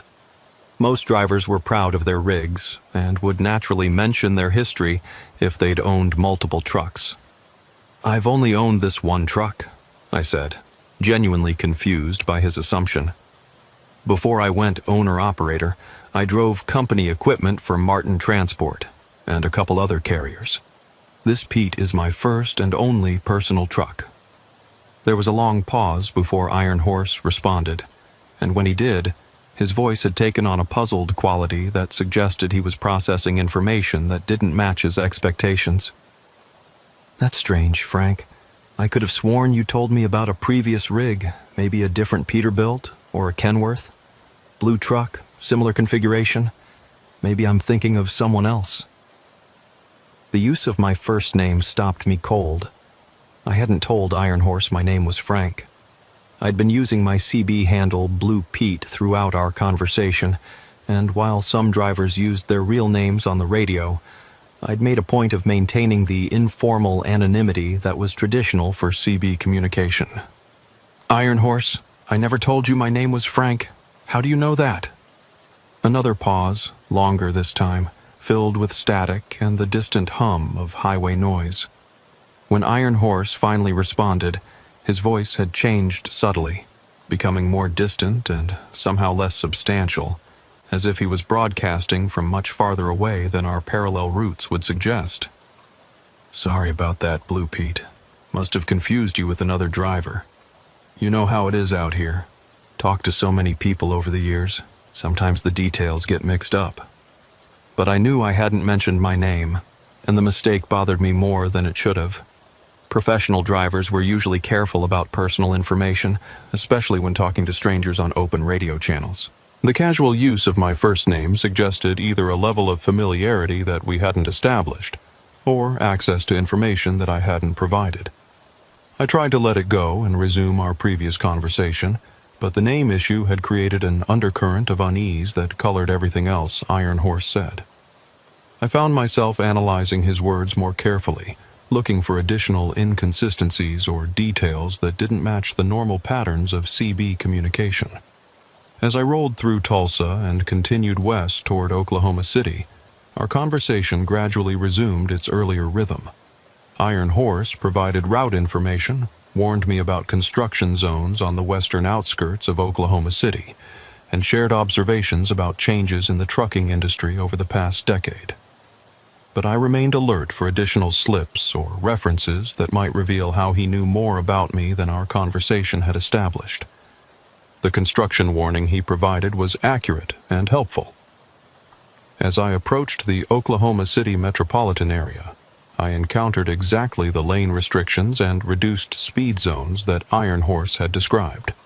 His knowledge of current road conditions was precise and up-to-date, which made his earlier references to closed facilities and outdated fuel prices even more puzzling. Around 3:00 a.m., as I was navigating the western bypass around Oklahoma City, Iron Horse made a transmission that introduced a new element of unease and shifted our conversation in a direction that would prove deeply unsettling. "Blue Pete, I need to tell you something, and I'm not sure how you're going to take it. I think there might be something you should know about the route you're running tonight." His tone had become more serious, almost somber, lacking the casual friendliness that had characterized our earlier conversation. "What do you mean?" "There have been some bad accidents on this stretch of highway over the years. Good drivers who didn't make it home. Professional people who were just trying to do their jobs, support their families, make honest livings." The shift in tone was dramatic and concerning. Iron Horse's voice had taken on a quality that seemed almost mournful, as if he was discussing personal losses rather than general highway safety statistics. "I want you to be extra careful through the next section, Frank. Watch your speed, maintain proper following distance, and don't take any chances with road conditions or other traffic. Some stretches of highway have a way of claiming good drivers when they least expect it." "Iron Horse, I appreciate the concern, but I've been running this route for years without serious problems. Is there something specific I should know about? A particular hazard or dangerous location?" "Just be careful, Blue Pete. Sometimes the road takes good drivers when you least expect it, and their families never get the chance to say goodbye properly." The cryptic nature of his warning was deeply troubling, especially combined with his earlier use of my first name and his knowledge of routes and facilities that seemed inconsistent with current conditions. Iron Horse was either trying to communicate something important in coded language, or he was experiencing some kind of mental confusion that affected his perception of time and circumstances. I thanked him for his concern and assured him that I would maintain safe driving practices, but his warning had created a heightened sense of alertness that made me more conscious of every aspect of my driving. I found myself checking my mirrors more frequently, monitoring my speed more carefully, and paying closer attention to road conditions and potential hazards. For the next hour, our conversation returned to more routine topics: fuel prices, truck stop amenities, weather forecasts, and general industry gossip. But Iron Horse's warning had established an undercurrent of tension that made every exchange feel more significant than normal CB chatter. His knowledge of trucking operations remained impressive and authentic. He discussed the challenges of finding good parking during federally mandated rest periods, the economic pressures facing independent operators, and the technological changes that were reshaping the industry. His observations were insightful and demonstrated the kind of deep understanding that only came from years of professional experience. But I couldn't shake the feeling that something fundamental was wrong with our conversation. The accumulation of small inconsistencies, outdated facility information, confused timelines, knowledge of my name, cryptic warnings about road dangers, suggested that Iron Horse was either deliberately misleading me or operating under some kind of misapprehension about current reality. Around 4:30 a.m., as I was approaching the Texas border on Interstate 40, Iron Horse made a transmission that revealed information that fundamentally altered my understanding of our entire conversation and introduced possibilities that challenged everything I thought I knew about the nature of reality. Blue Pete, I've been thinking about what you said earlier about starting your career with Martin Transport. That was a good company to learn with. Solid equipment, decent training program, professional management. I knew another driver there, ran a lot of the same routes you mentioned. Name was Frank Kowalski. Good guy, safe driver, real professional. You ever know him? My hands tightened involuntarily on the steering wheel. The casualness of his question contrasted sharply with the bombshell nature of what he was asking. Iron Horse. My name is Frank Kowalski. The silence that followed was longer and more profound than any pause in our conversation. The CB crackled with static, and I could hear the distant hum of highway noise, but Iron Horse's voice was completely absent for what felt like several minutes. When he finally responded, his voice had changed fundamentally, becoming more distant and somehow less substantial, as if he was broadcasting from a much greater distance or through some kind of atmospheric interference. Frank Kowalski. Yeah, I remember Frank. Good driver. Safe and professional. Always maintained his equipment properly. Never took unnecessary risks. He was running a blue Peterbilt, just like the one you described. Iron Horse. I am Frank Kowalski. We've been talking for hours. I told you my name was Frank when you mentioned it earlier. What are you saying? Another long pause filled with static and the sound of wind that seemed to come from impossibly far away. Frank Kowalski died in an accident about 4 years ago. Rolled his truck on a curve outside Joplin, Missouri. February 18th, 2020. They said he fell asleep at the wheel, but Frank was too professional for that. Something else happened on that curve. My blood turned to ice water in my veins. I was Frank Kowalski. I was alive, driving my truck, hauling freight to Phoenix, talking on the CB radio with someone who claimed to know about my death. Either I was experiencing some kind of psychotic break from too many years of isolated night driving, or I was having a conversation with someone who shouldn't exist. Iron Horse, I don't know what kind of game you're playing, but I'm Frank Kowalski, and I'm very much alive. I know this is confusing, Frank. It was confusing for me too at first. The accident happened on February 18th, 2020. You were westbound on Interstate 44, about 10 miles east of Joplin. Dangerous curve with a history of accidents. Black ice on the road surface. I knew the curve he was talking about. It was a notorious location where several drivers had lost control over the years. A sweeping right-hand turn that tightened unexpectedly and caught unwary drivers at excessive speed. The Missouri Department of Transportation had installed additional warning signs and reduced the speed limit, but accidents continued to occur during adverse weather conditions. But I had no memory of any accident at that location. I remembered driving through that area hundreds of times over the years without incident, always taking extra care because of its reputation for danger. I'd never had any serious accidents anywhere on my routes, certainly nothing involving a rollover or life-threatening injuries. Iron Horse, you're wrong. I've never had an accident at that location. I've never had any serious accidents during my entire career. Check your logbook, Frank.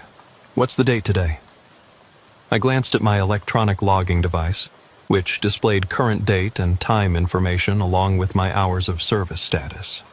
The screen showed February 18th, 2024, exactly 4 years from the date Iron Horse claimed I'd been killed.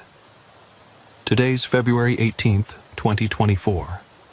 And what date do you remember starting this current trip? I tried to recall when I'd picked up the load in Chicago. The memories seemed clear enough.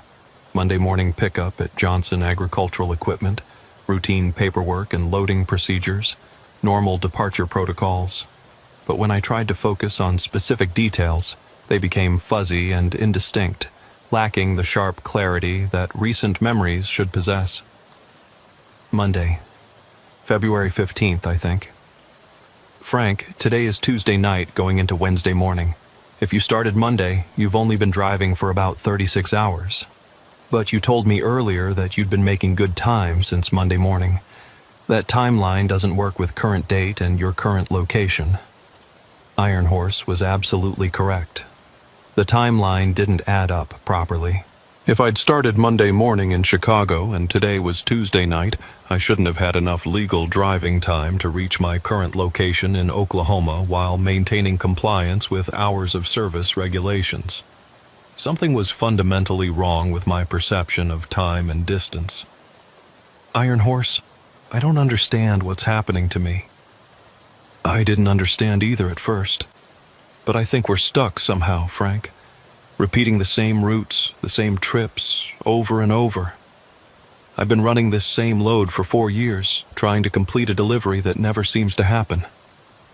The implications of what he was suggesting were too terrible to accept.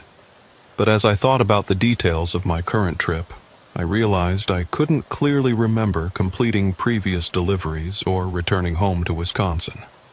My memories of recent trips were vague and incomplete, lacking the specific details that should have been fresh and clear. I tried to recall my last conversation with my daughter Sarah, who was studying nursing at the University of Wisconsin-Milwaukee. I could remember her voice, her laugh, her excitement about her studies, but I couldn't pin down exactly when we'd last talked or what we'd discussed. The memory was there, but seemed to lack temporal specificity.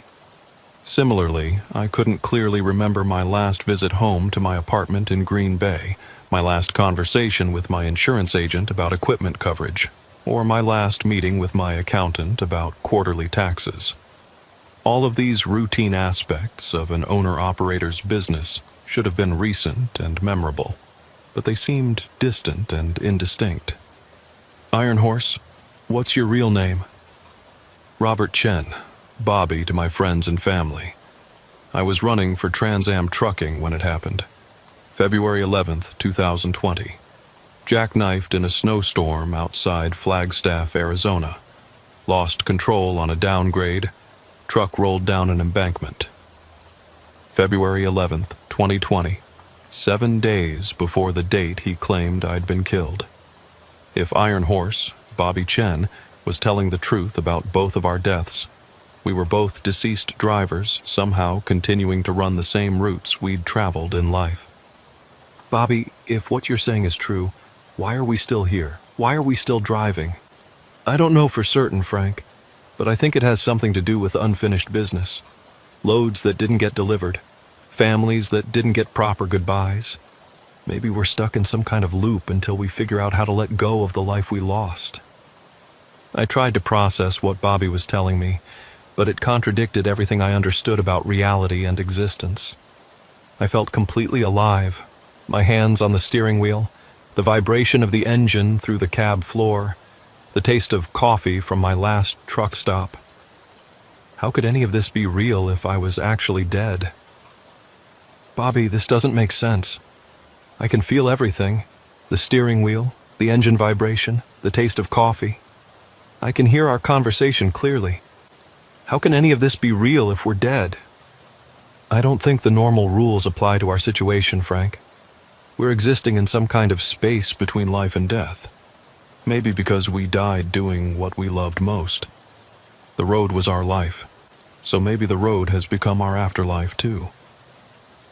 As we continued west through the Oklahoma night, Bobby shared more details about his experience since his accident 4 years ago.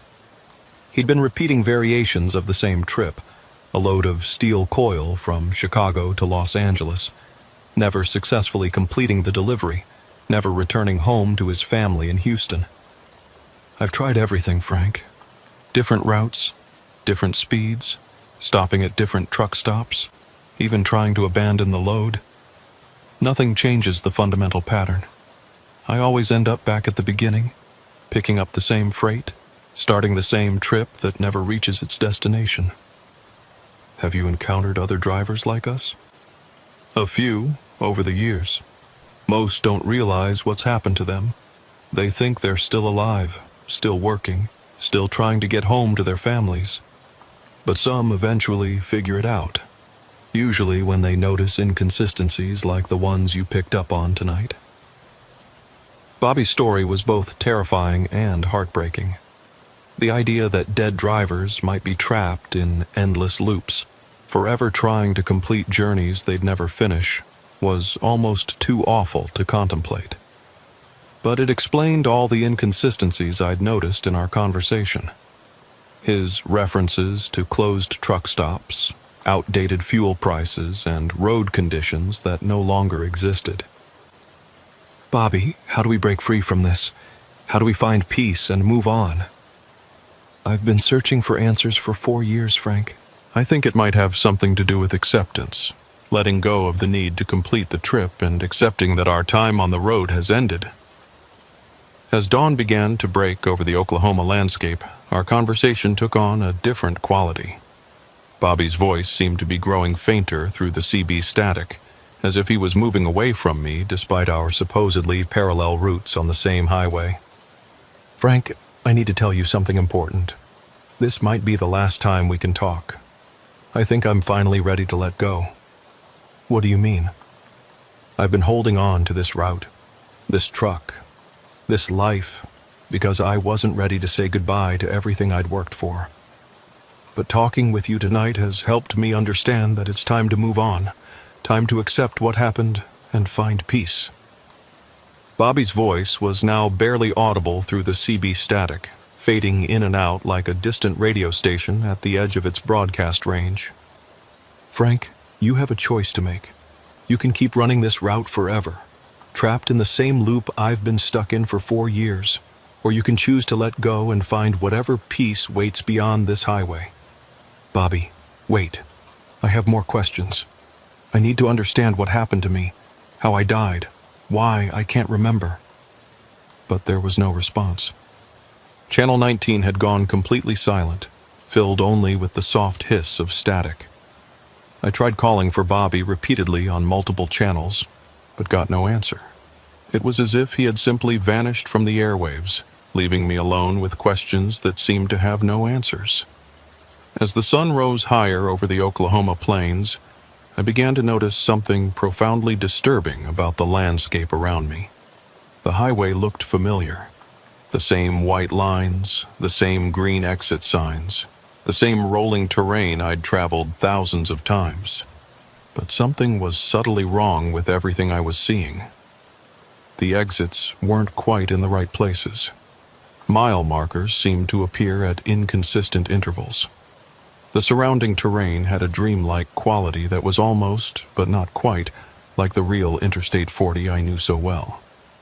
It was like driving through a place that was trying to be the familiar highway but couldn't quite achieve perfect accuracy. More unsettling was the complete absence of other traffic. For the past several hours, I hadn't seen a single car, truck, or emergency vehicle. The highway was utterly empty except for my Peterbilt rolling through the morning light. The absence of other vehicles was eerie and unnatural, unlike anything I'd experienced in nearly 3 decades of driving. I tried to contact other drivers on my CB radio, scanning through all 40 channels. Nothing but static. No morning commuter chatter, no reports about road conditions, no idle conversation between drivers starting their day. The radio spectrum was completely empty, as if I was the only person in the world with a functioning CB. When I tried to call my dispatcher on my cell phone, I discovered something even more disturbing. The phone showed full signal strength, but calls wouldn't connect. Numbers I dialed would ring once or twice, then disconnect. Text messages appeared to send successfully, but never received responses. It was as if all communication with the outside world had been severed. I pulled into a truck stop near Oklahoma City, hoping to find other people and get some answers about what was happening to me. The facility looked normal from the outside. Familiar corporate signage, proper lighting, several vehicles scattered around the parking lot. But when I walked inside, I found it completely empty. The building was pristine and fully stocked, but there were no customers, no employees, no signs of recent human activity.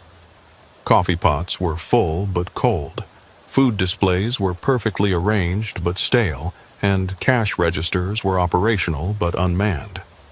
It was like walking through a movie set designed to look like a functioning truck stop, but lacking any actual life. The restrooms were clean and well-maintained. The vending machines were fully stocked and operational, and all the facilities appeared to be in working order. But the absence of any human presence was deeply unsettling. I called out several times, hoping to locate an employee or another customer, but my voice echoed through empty corridors without response. Back in my truck, I tried the CB radio again, desperately scanning through all available channels. Nothing but static. No other drivers. No emergency broadcasts. No sign that anyone else existed in this strange version of reality I seemed to be trapped in. That's when I began to seriously consider the possibility that Bobby Chen had been telling the truth. I was dead, killed in an accident 4 years ago, and somehow trapped in a simulation or afterlife version of the routes I'd driven in life. The empty highways, the silent radio channels, and the absence of human contact all suggested that I was existing in some kind of isolated reality. The thought was terrifying, but it also provided a potential explanation for all the inconsistencies I'd been experiencing. If I was dead, it would explain why I couldn't clearly remember recent events, why my timeline seemed confused, and why I was encountering other drivers who also seemed to be trapped in impossible situations. I thought about my family back in Wisconsin, my daughter Sarah, who would now be 26 years old if 4 years had passed since my death. I thought about my ex-wife Janet, who I'd remained on friendly terms with despite our divorce. I thought about my few close friends in the trucking community, drivers I'd known for years and considered family. If I was really dead, they would have grieved for me, buried me, and moved on with their lives.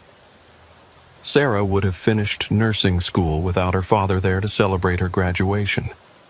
Janet would have found someone new to share her life with. My friends would have shared stories about me at truck stops and industry gatherings, keeping my memory alive in the way that truckers honored their fallen brothers. The thought that I'd been absent from their lives for 4 years without knowing it was devastating. But it also explained why I'd felt increasingly disconnected from normal life, why my memories of home and family seemed distant and indistinct. I tried to recall the specific details of the accident Bobby had described. The curve near Joplin, the black ice, the rollover that had ended my life. As I focused on that time frame, fragments of memory began to surface like debris rising from the bottom of a deep lake. I remembered leaving Oklahoma City late at night on February 18, 2020, making good time toward my delivery appointment in Arkansas. I remembered being slightly behind schedule and pushing harder than usual to make up time. I remembered the weather forecast calling for possible ice on elevated surfaces, but the roads had seemed clear and safe. And then I remembered entering a curve at what felt like a safe speed, confident in my ability to handle the road conditions. I remembered the terrifying moment when my trailer tires lost traction on a patch of black ice that was invisible in my headlights. The awful sensation of the trailer beginning to slide sideways, the steering wheel going light in my hands, and the sickening knowledge that I was about to lose control of 80,000 pounds of truck and trailer. The memories flooded back with devastating clarity. The rollover, the crushing impact as my cab hit the pavement, the brief moments of consciousness as I realized I wasn't going to survive. The last thing I clearly remembered was thinking about Sarah, hoping she would be okay without her father, wishing I could tell her how proud I was of the woman she'd become. I had died on that curve near Joplin, just as Bobby had said. Everything since then, the years of driving, the loads, the routes, the conversations with other drivers, had been some kind of afterlife projection, a continuation of the life I'd lost because I wasn't ready to let go. With that realization came a profound mixture of sadness and relief. Sadness for the life I'd lost and the years I'd missed with my family.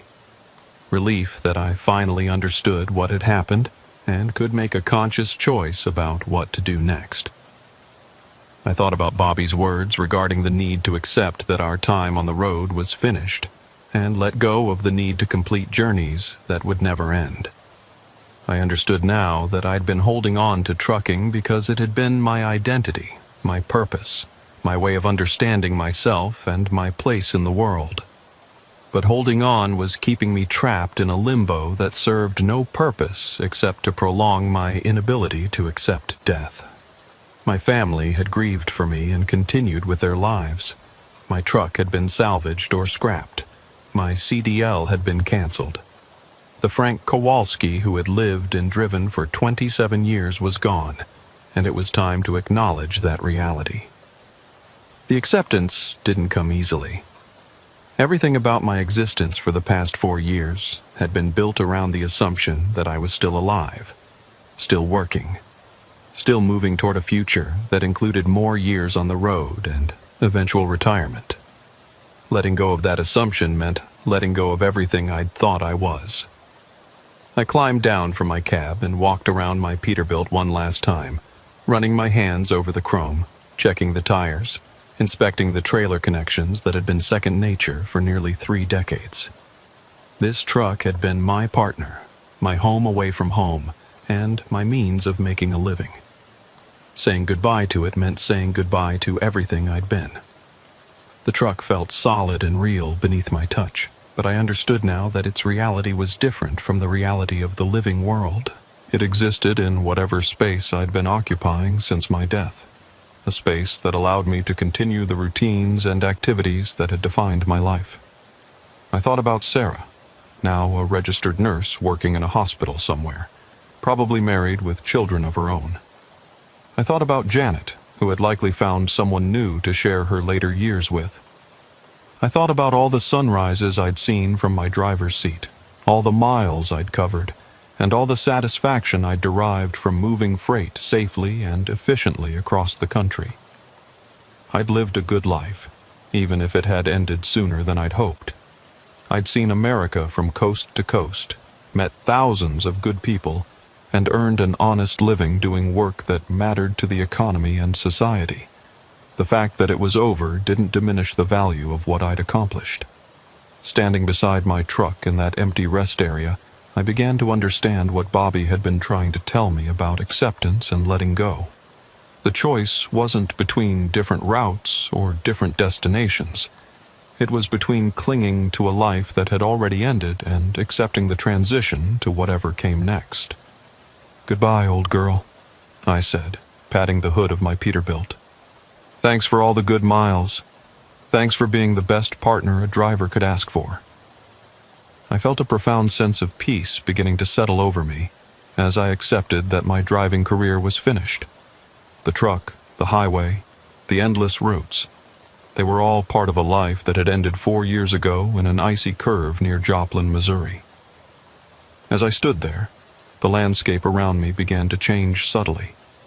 The highway seemed to stretch away into infinite distance, becoming less substantial and more ethereal. The truck became translucent, as if it was fading from one reality into another. The morning sun took on a quality of light that seemed to come from everywhere and nowhere simultaneously. I thought I heard Bobby's voice one last time, carried on a wind that seemed to blow from another dimension. "Safe travels, Frank. See you down the road, brother." And then the highway, the truck, and the familiar world of diesel engines and CB radios began to fade around me. I felt myself moving towards something that might have been peace, or home, or whatever waited beyond the last mile marker on the final highway. The CB radio crackled once more with static, then went silent forever. But the story doesn't end with my acceptance and transition, because on February 18th, 2028, exactly 8 years after my death, another driver named Miguel Santos was running westbound on Interstate 44 through Missouri when his CB radio picked up a faint transmission that seemed to come from very far away. The voice was clear but distant, like someone broadcasting from across an impossible distance. "Breaker 19, this is Blue Pete westbound on 44, looking for Iron Horse. You got your ears on, Bobby?" Miguel keyed his microphone to respond, thinking he might be able to help a driver locate another trucker. But before he could speak, another voice answered the call. "Blue Pete, this is Iron Horse. Good to hear from you again, Frank. How's the road treating you tonight?" "Can't complain, Bobby. Just making miles and staying safe. You know how it is out here." Miguel listened in fascination as the two drivers continued their conversation, sharing information about routes, weather conditions, and truck stop amenities.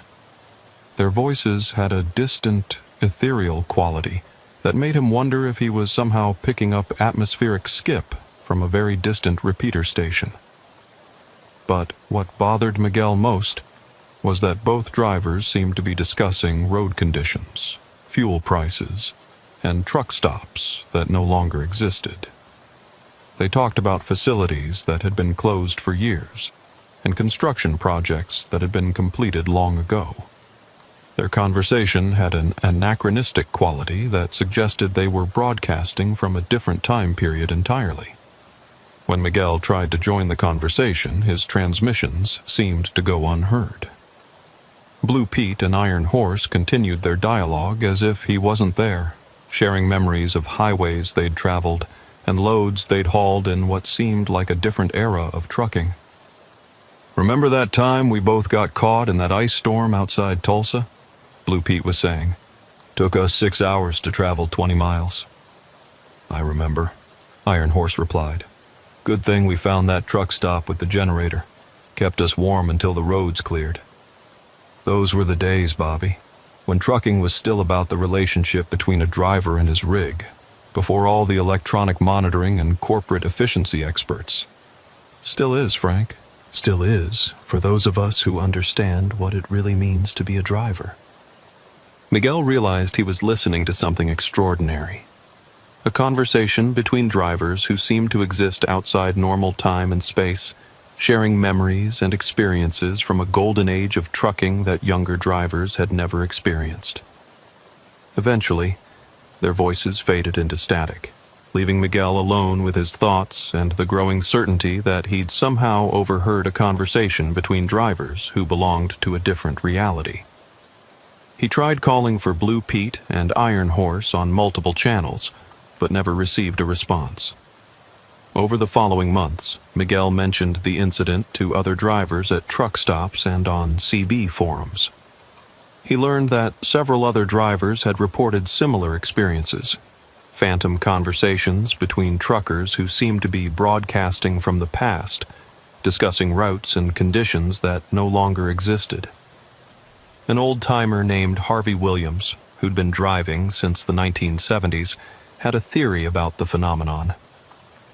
"Some drivers never really retire," he told Miguel over coffee at a Flying J in Missouri. "They get so attached to the road that part of them stays out here even after their time is up. Maybe what you heard was Frank and Bobby still running their routes, still looking out for each other, still being the kind of drivers this industry was built on." Miguel never heard from Blue Pete or Iron Horse again, but he started paying closer attention to the static between stations on his CB radio.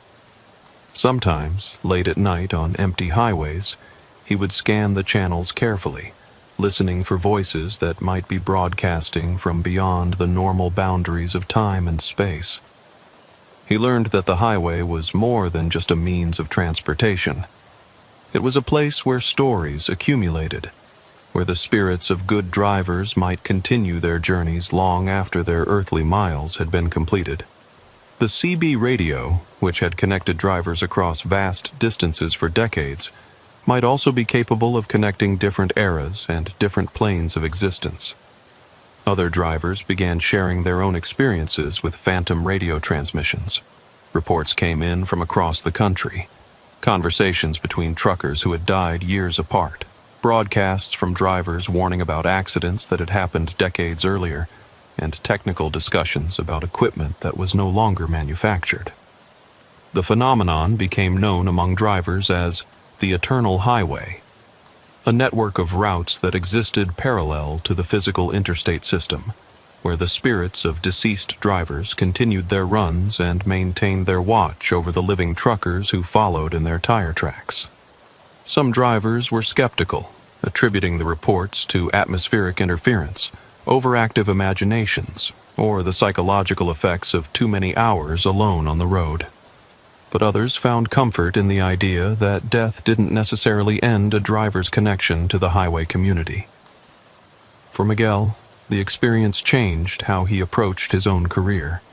He began to see trucking not just as a job, but as participation in a tradition that transcended individual lifetimes. Every mile he drove was part of an ongoing story that connected him to drivers who had come before and would continue with drivers who came after. He started keeping a journal of his experiences on the road, documenting not just his loads and routes, but the conversations he had with other drivers, the acts of kindness he witnessed, and the sense of community that still existed among professional truckers, despite all the changes in the industry. Years later, when Miguel finally hung up his keys and retired from driving, he donated his journals to a trucking museum in Iowa. The curator, a former driver herself, read through Miguel's accounts with deep appreciation for the stories he'd preserved. "These voices you heard," she told him during the donation ceremony, "they represent something important about trucking culture.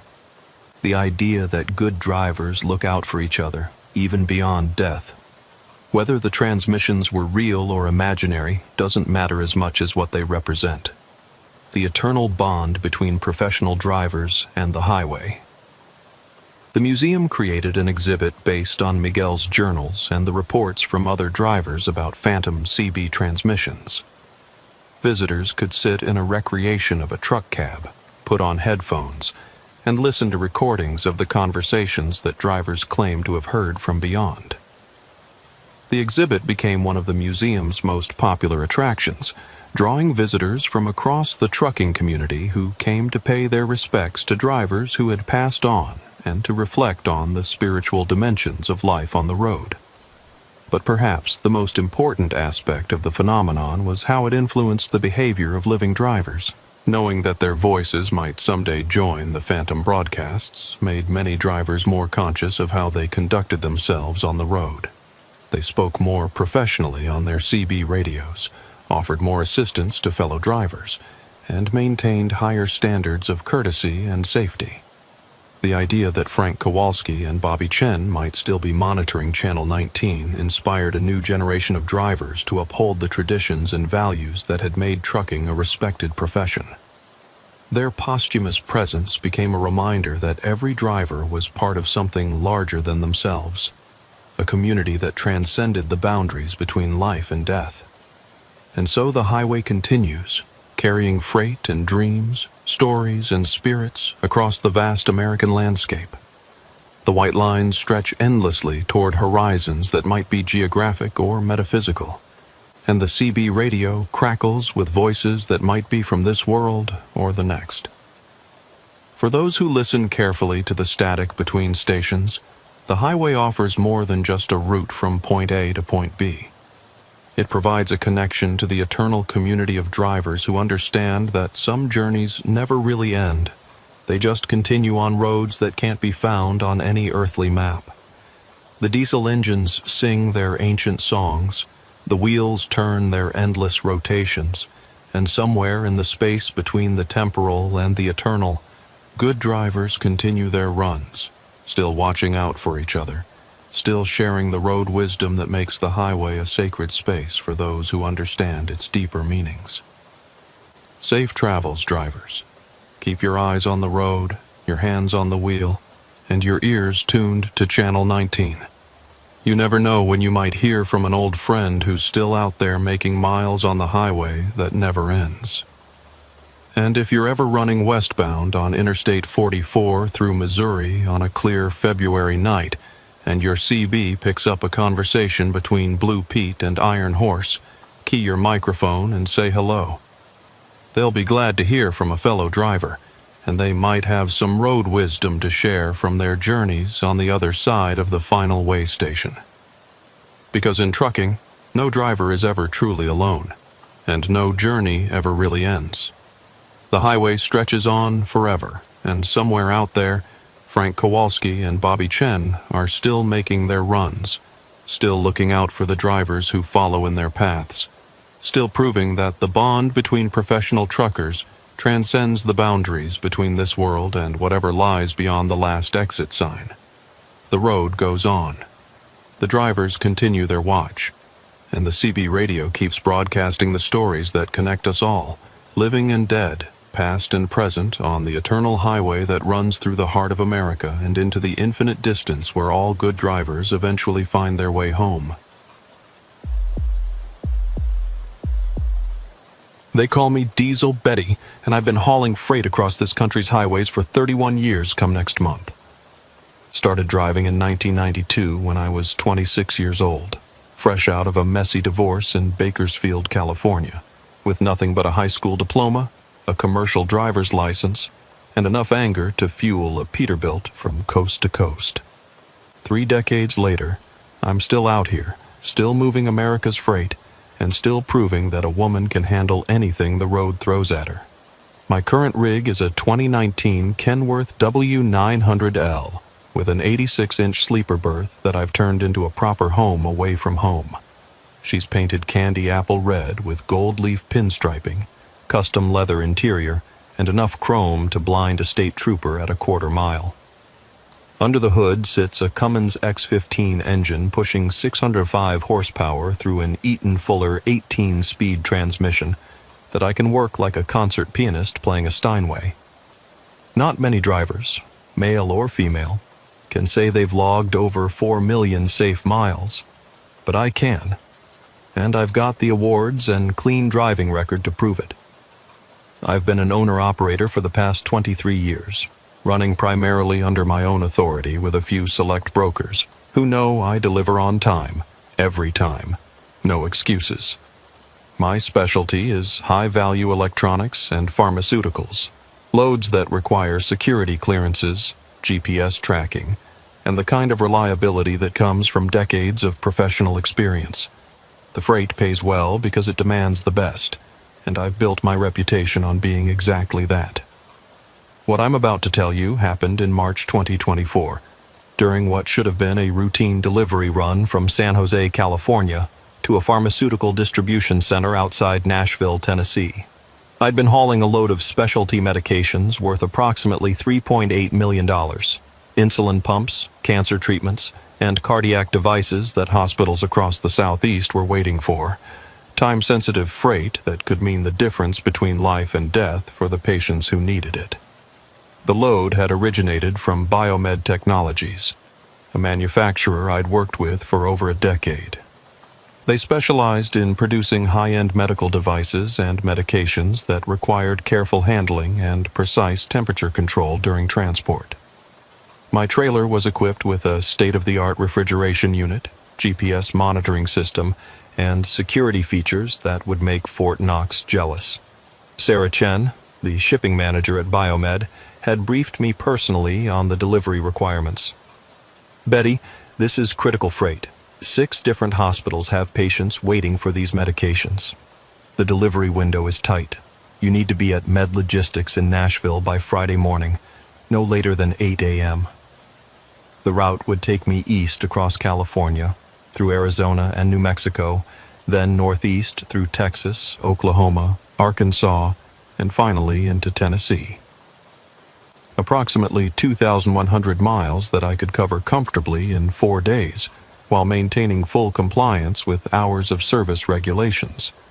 I'd run similar routes hundreds of times, and the timing was manageable with careful planning. The delivery address was Med Logistics Distribution Center on Industrial Boulevard in Nashville, a facility I'd delivered to at least 20 times over the past 5 years. They handled pharmaceutical distribution for most of the Southeast, and I knew their procedures, their dock workers, and their security protocols. It should have been as routine as any delivery I'd ever made. I departed San Jose on Monday morning, making excellent time across California and into Arizona. The weather was perfect. Clear skies, dry roads, and light traffic that allowed me to maintain a steady 65 mph through the desert. My Kenworth was running flawlessly.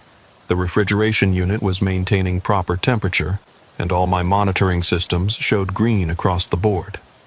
By Tuesday evening, I was approaching the Texas border near El Paso, ahead of schedule and feeling confident about making my Friday morning delivery appointment. I stopped for fuel and my mandatory rest break at a Flying J truck stop, where I caught up with other drivers and checked my route planning for the next day. Wednesday took me across Texas on Interstate 20, through Dallas-Fort Worth and on toward Louisiana. The landscape gradually changed from desert to farmland as I moved east, and I made good time despite increasing traffic around the metropolitan areas. I spent Wednesday night at a truck stop in Marshall, Texas, planning to cross Louisiana and Arkansas on Thursday before making the final push into Tennessee. That's when things started getting strange. Thursday morning, I was rolling east on Interstate 20 through Louisiana when my GPS system announced a route change. Recalculating route due to road closure ahead. Follow highlighted path for optimal routing. The new route directed me north on a state highway that would take me through rural Louisiana and Arkansas before connecting back to the interstate system. According to the GPS, this routing would save approximately 30 minutes and avoid construction delays that could jeopardize my delivery schedule. I'd learned to trust my GPS system over the years. It had steered me around countless traffic jams and construction zones, saving hours of delay and helping me maintain on-time delivery performance. The system was updated regularly with real-time traffic data and road conditions, so I followed its guidance and took the northern route. The state highway led me through small towns and rural areas that I'd never seen before, despite running freight through Louisiana for 3 decades. The landscape was beautiful. Moss-draped cypress trees, small farms, and historic buildings that spoke to the region's rich cultural heritage. But something about the area felt oddly isolated, as if I'd driven back in time to an earlier era. Around 2 p.m., the GPS directed me to stop for fuel at a truck stop called Magnolia Travel Plaza in a small town called Millerville, Louisiana. I'd never heard of either the town or the truck stop, but my fuel gauge was showing half full, and it's always wise to top off when hauling high-value freight through unfamiliar territory. The truck stop appeared to be a classic independent operation, the kind of family-owned business that had served truckers for decades before the major chains dominated the industry. The facility was clean and well-maintained, with reasonable fuel prices and all the amenities a professional driver needed: showers, laundry, restaurant, and a small convenience store. What caught my attention immediately was how busy the place was for a mid-afternoon on a Thursday. The parking lot was nearly full, with maybe 30 trucks of various ages and configurations scattered around the property. Most truck stops experience heavy traffic during evening hours when drivers are looking for parking spots to complete their mandatory rest periods. But this level of activity during the afternoon was unusual. I pulled up to a fuel island and began the routine of fueling my truck and checking the refrigeration unit. The fuel pumps were older but functional, and the diesel was clean and properly filtered. As I was completing the fueling process, I noticed something else unusual about the truck stop: the other drivers. Every trucker I could see appeared to be over 50 years old, and their equipment looked like it belonged to an earlier era of trucking. The trucks were mostly from the 1990s and early 2000s, classic long hood Peterbilts, Kenworths, and Freightliners with chrome bumpers, twin exhaust stacks, and custom paint jobs that reflected the individual personalities of their owners. There's nothing wrong with older equipment, of course. Many owner-operators run trucks that are 10 or 15 years old because they're reliable, paid for, and represent the golden age of trucking when manufacturers built machines that were designed to last. But to see so many vintage trucks in one location was unusual, especially since most modern freight requires newer equipment to meet emissions standards and insurance requirements. I decided to go inside and grab some coffee while my truck was fueling. The restaurant was decorated in classic truck stop style, checkered tablecloths, trucking memorabilia on the walls, and the kind of hearty menu that had fed generations of professional drivers. The atmosphere was friendly and welcoming, with the low hum of conversation from drivers sharing stories and information about routes and road conditions. But as I listened to the conversations around me, I noticed something peculiar. The drivers were discussing fuel prices, freight rates, and road conditions that seemed to be several years out of date. They talked about diesel costing under $2 per gallon, shipping rates that were significantly lower than current market conditions, and construction projects that I remembered being completed years earlier. I approached a table where 3 older drivers were sharing coffee and conversation. They looked like career truckers, weathered faces, calloused hands, and the confident bearing that comes from decades of professional experience. "Afternoon, gentlemen," I said. "Mind if I ask how you're finding the freight market these days?" The eldest of the 3, a man who appeared to be in his 70s with silver hair and kind eyes, smiled and gestured to an empty chair. "Please join us. Always good to meet another professional driver. Name's Walter Morrison. Been running these routes for 43 years. "Betty Kowalski," I replied, settling into the chair. 31 years for me. What kind of freight are you gentlemen running?" "General merchandise mostly," Walter said. "Auto parts from Detroit to distribution centers down south. Same routes I've been running for decades. Pays not what it used to be, but it's honest work." His companion, a heavy-set man with a gray beard, introduced himself as Eugene Hartley. "Refrigerated produce for me. Vegetables from California to markets in the southeast. Been doing it so long I could drive the route in my sleep." The third driver, Harold Thompson, nodded agreement. "Flatbed freight, steel, lumber, construction materials. Started driving when you still had to double clutch every shift, and weigh stations actually weighed trucks with scale masters who knew their business." These were clearly experienced professionals who understood trucking from an era when the industry operated differently. But as our conversation continued, I noticed more details that seemed inconsistent with current conditions. They talked about regulations and procedures that had been changed or eliminated years ago, discussed truck stops and shippers that had closed or been acquired by larger companies, and referenced industry practices that belonged to an earlier generation. "What year did you say you started driving, Harold?" I asked. 1978, he replied proudly. "Learned on a 1976 Kenworth W900 with a Caterpillar 3406 and a 13-speed transmission. Real truck driving, not like these computerized machines they make today." "That's impressive. You must have seen incredible changes in the industry over the years." Harold's expression grew somewhat wistful. "Too many changes, and not all of them for the better. Used to be that trucking was a profession that commanded respect. Drivers were skilled craftsmen who understood their equipment and took pride in their work. Now it's all about electronic monitoring and corporate efficiency." Eugene nodded agreement.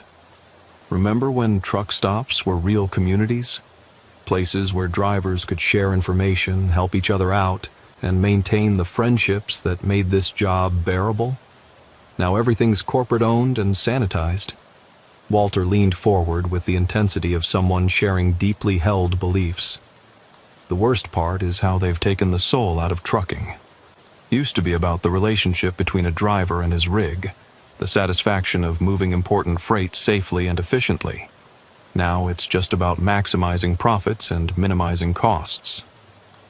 Their perspectives reflected the experiences of drivers who'd worked during trucking's golden age when the industry operated under different economic and regulatory conditions. But something about their conversation felt strange, as if they were discussing the current state of trucking from the perspective of an earlier era. "What do you think about electronic logging devices?" I asked, referring to the mandatory equipment that had revolutionized driver monitoring and hours of service compliance. All three men looked confused. "Electronic what?" Walter asked. "ELDs, electronic logging devices. They've been mandatory for commercial vehicles since 2017. The confusion on their faces was genuine.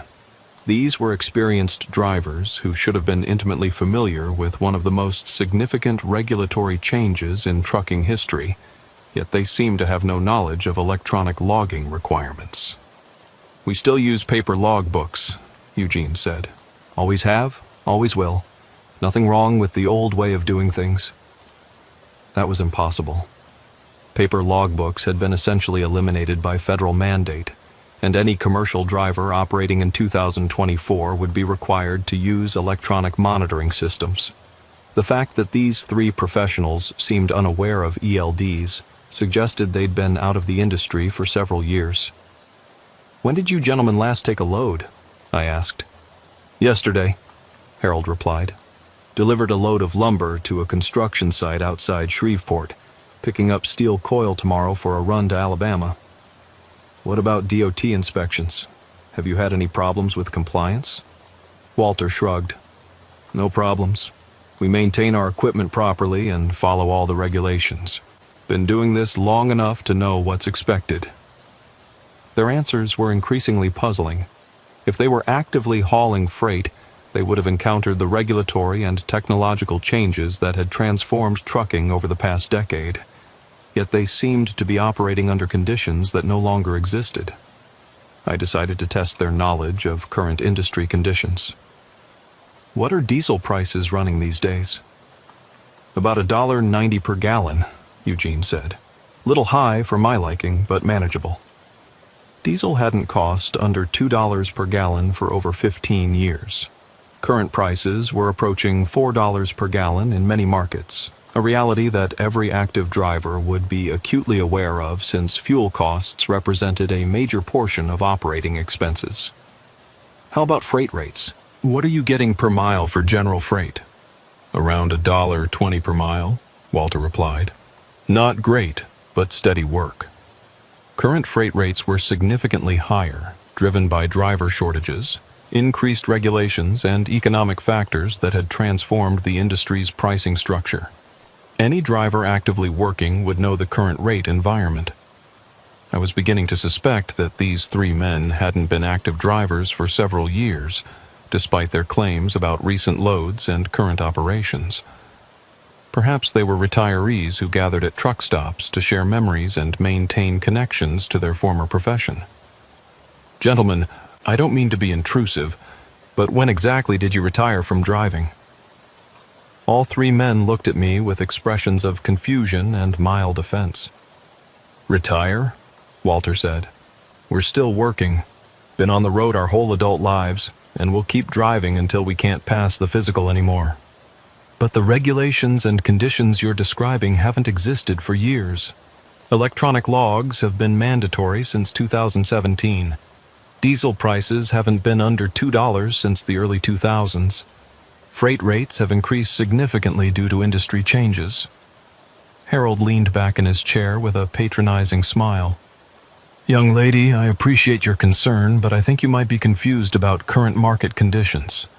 We've been driving these routes for decades, and we know exactly what's happening in the industry." The conversation was becoming uncomfortable, but I couldn't let go of the inconsistencies I was observing. These were clearly experienced truckers who understood the profession, but their knowledge seemed to be frozen in an earlier time period. "What's today's date?" I asked. "March 14th, 2006, Eugene replied without hesitation. My blood went cold. Today was March 14th, 2024. These three drivers seemed to believe they were living 18 years in the past. Gentlemen, I need to tell you something. Today is March 14th, 2024. It's been 18 years since 2006. Walter laughed kindly. Betty, I think you might be more tired than you realize. Long hauls can play tricks on your mind sometimes. Maybe you should get some rest before you continue your trip. But I was certain about the date. My electronic logging device, my cell phone, and my GPS system all confirmed that today was March 14th, 2024. Either these three men were experiencing some kind of mass delusion, or something very strange was happening at this truck stop. I excused myself from the table and walked outside to check my truck and collect my thoughts. The fueling was complete, and my refrigeration unit was maintaining proper temperature for the pharmaceutical cargo. All my systems showed normal operation, and my GPS indicated that I should continue northeast toward Arkansas to stay on schedule for my Friday morning delivery. But as I prepared to leave, I noticed something else unusual about the truck stop. Despite the heavy traffic and full parking lot, I hadn't seen a single truck arrive or depart during the entire time I'd been there. All the vehicles appeared to be permanently parked, as if they'd been there for hours or days without movement. I walked around the parking lot, examining the trucks more closely. They were all clean and well-maintained, but many showed signs of being stationary for extended periods.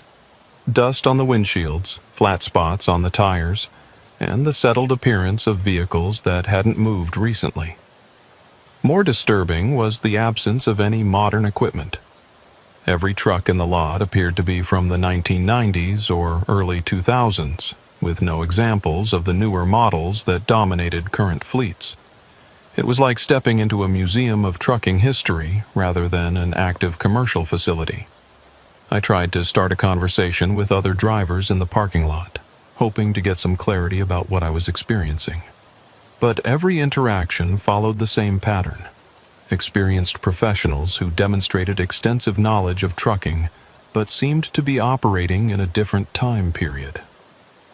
A driver named Dorothy, who was checking the securement on her flatbed load, told me she was hauling steel beams to a construction project in Arkansas. When I asked about electronic logging compliance, she looked confused and mentioned that she maintained detailed paper records as required by regulations. Another driver, Frank, was performing a pre-trip inspection on his refrigerated trailer. He spoke knowledgeably about temperature control and cargo protection, but referenced equipment and procedures that were no longer current. When I mentioned GPS tracking systems, he seemed puzzled and said he navigated using paper maps and road knowledge accumulated over decades of experience.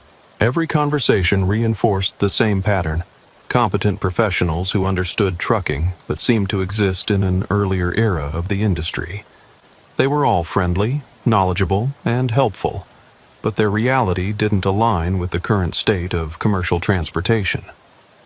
I returned to my truck, increasingly unsettled by what I was experiencing. The logical explanation was that I'd stumbled into some kind of themed truck stop or historical attraction where retirees gathered to share memories of their driving careers. But the facility appeared to be a functioning commercial operation, and the drivers seemed genuinely convinced they were actively working. As I prepared to leave, Walter Morrison approached my truck. "Betty, before you head out, I wanted to give you some advice about the route ahead. There's been some weather moving through Arkansas, and road conditions might be challenging." "What kind of weather?" "Ice storm that came through last night. Authorities are recommending that commercial vehicles avoid the interstate until conditions improve. Might want to consider laying over here until morning." I checked my weather apps and GPS system, both of which showed clear conditions throughout Arkansas and Tennessee. There were no weather advisories, no reports of ice storms, and no recommendations to avoid interstate travel. "Walter, my weather information shows clear conditions ahead. No storms or advisories reported." He shook his head with the confidence of someone who'd been monitoring weather conditions for decades. "Don't trust those electronic gadgets, young lady. I've been talking to other drivers on the CB, and they're all reporting hazardous conditions. Better to be safe than sorry with valuable freight." The CB radio was another inconsistency I'd noticed. Many of the drivers at the truck stop were using CB equipment, but I hadn't heard any chatter on Channel 19 or any other frequencies during my time there. The radio spectrum seemed completely quiet, which was unusual for an area with heavy truck traffic. I thanked Walter for his concern, but explained that I needed to maintain my delivery schedule. As I prepared to leave the truck stop, I made one final attempt to understand what I was experiencing. "Walter, can you tell me what company you're running for?" "Independent owner-operator," he replied proudly. "Been running under my own authority for 22 years. Sunset Transport Services, though most folks just call me Old Walter." I made a mental note to research Sunset Transport Services when I had internet access. If Walter was still an active owner-operator, his company should have current DOT registration and safety records that I could verify. As I pulled away from Magnolia Travel Plaza, I felt a profound sense of relief to be back on the highway. The truck stop had been beautiful and the drivers were friendly, but something about the entire experience had been deeply unsettling. The inconsistencies I'd observed were too numerous and specific to be explained by simple confusion or nostalgia. I continued northeast through Louisiana, crossing into Arkansas as the afternoon wore on. The landscape was beautiful, rolling hills, forests, and small towns that embodied the character of the American South. My truck was running perfectly, and the GPS showed that I was making excellent time toward my delivery appointment in Nashville. But I couldn't stop thinking about the drivers I'd met at the truck stop. Their knowledge of trucking was extensive and authentic, but their perception of current conditions seemed to be frozen in an earlier era. The most unsettling aspect was their absolute conviction that they were actively working in an industry that had moved beyond the conditions they described. Around 6 p.m., I stopped for fuel at a modern truck stop chain in Arkansas. The facility was typical of contemporary operations: bright lighting, modern equipment, corporate standardization, and all the conveniences that current drivers expected. The contrast with Magnolia Travel Plaza was striking. While my truck was fueling, I used my smartphone to research Sunset Transport Services. The search results were troubling. The company had been dissolved in 2006 following the death of its owner-operator, Walter Morrison, in a single-vehicle accident on a Louisiana state highway. According to the accident report, Walter had been driving through a severe ice storm when he lost control of his truck and crashed into a bridge abutment. He was 68 years old at the time of his death and had been driving professionally for over 40 years. I felt a chill that had nothing to do with the Arkansas evening air. The Walter Morrison I'd met at Magnolia Travel Plaza matched the description of the deceased driver perfectly. Age, appearance, and the proud independence of a career owner-operator. I searched for information about Eugene Hartley and Harold Thompson, the other two drivers I'd talked with. Both searches yielded similar results. Eugene had died in 2007 when his refrigerated truck jackknifed during a blizzard in Oklahoma. Harold had been killed in 2005 when his flatbed load shifted during an emergency maneuver, causing his truck to roll over. All three men had died within a few years of each other, all in weather-related accidents, all while operating the types of trucks and hauling the kinds of freight they'd described to me. If the records were accurate, I'd spent an afternoon talking with drivers who had been dead for nearly 20 years. The logical explanation was that I'd confused the names, or that there were other drivers with similar identities who were still active. Professional trucking was a large industry, and name coincidences were certainly possible. But the specific details of our conversations, their equipment, their routes, their company names, matched the deceased drivers too closely to be coincidental.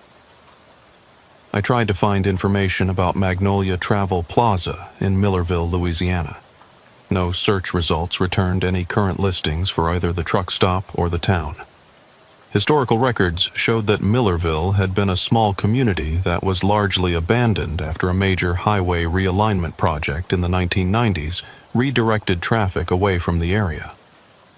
According to the historical information, There had been a truck stop called Magnolia Travel Plaza that served the old highway route until it closed in 2006 due to lack of traffic following the realignment. The facility had been demolished several years later as part of an environmental cleanup project. If the historical records were accurate, the truck stop where I'd spent the afternoon no longer existed and hadn't operated commercially for nearly 20 years. Either I'd somehow visited a location that didn't exist, or I was experiencing some kind of breakdown in my perception of reality. I sat in my truck at the Arkansas fuel stop, trying to make sense of what I'd experienced. The most rational explanation was that I'd become confused about locations, and confused my memories of different truck stops from over the years. Long-haul driving involved visiting hundreds of similar facilities, and it was certainly possible to mix up details in conversations. But the specificity of what I'd experienced made simple confusion unlikely. I remembered clear details about the truck stop's layout, the appearance of the other drivers, and the content of our conversations. The experience had been too vivid and detailed to be a confusion of memories. Another possibility was that I was experiencing some kind of medical emergency, a stroke, seizure, or other condition that could affect perception and memory. I performed a basic self-assessment, checking my coordination, speech, and cognitive function. Everything seemed normal, and I felt completely alert and capable of continuing my trip. The most disturbing possibility was that I'd somehow encountered something that existed outside normal reality, a place where deceased drivers continued their routines and maintained their connections to the trucking life they'd known.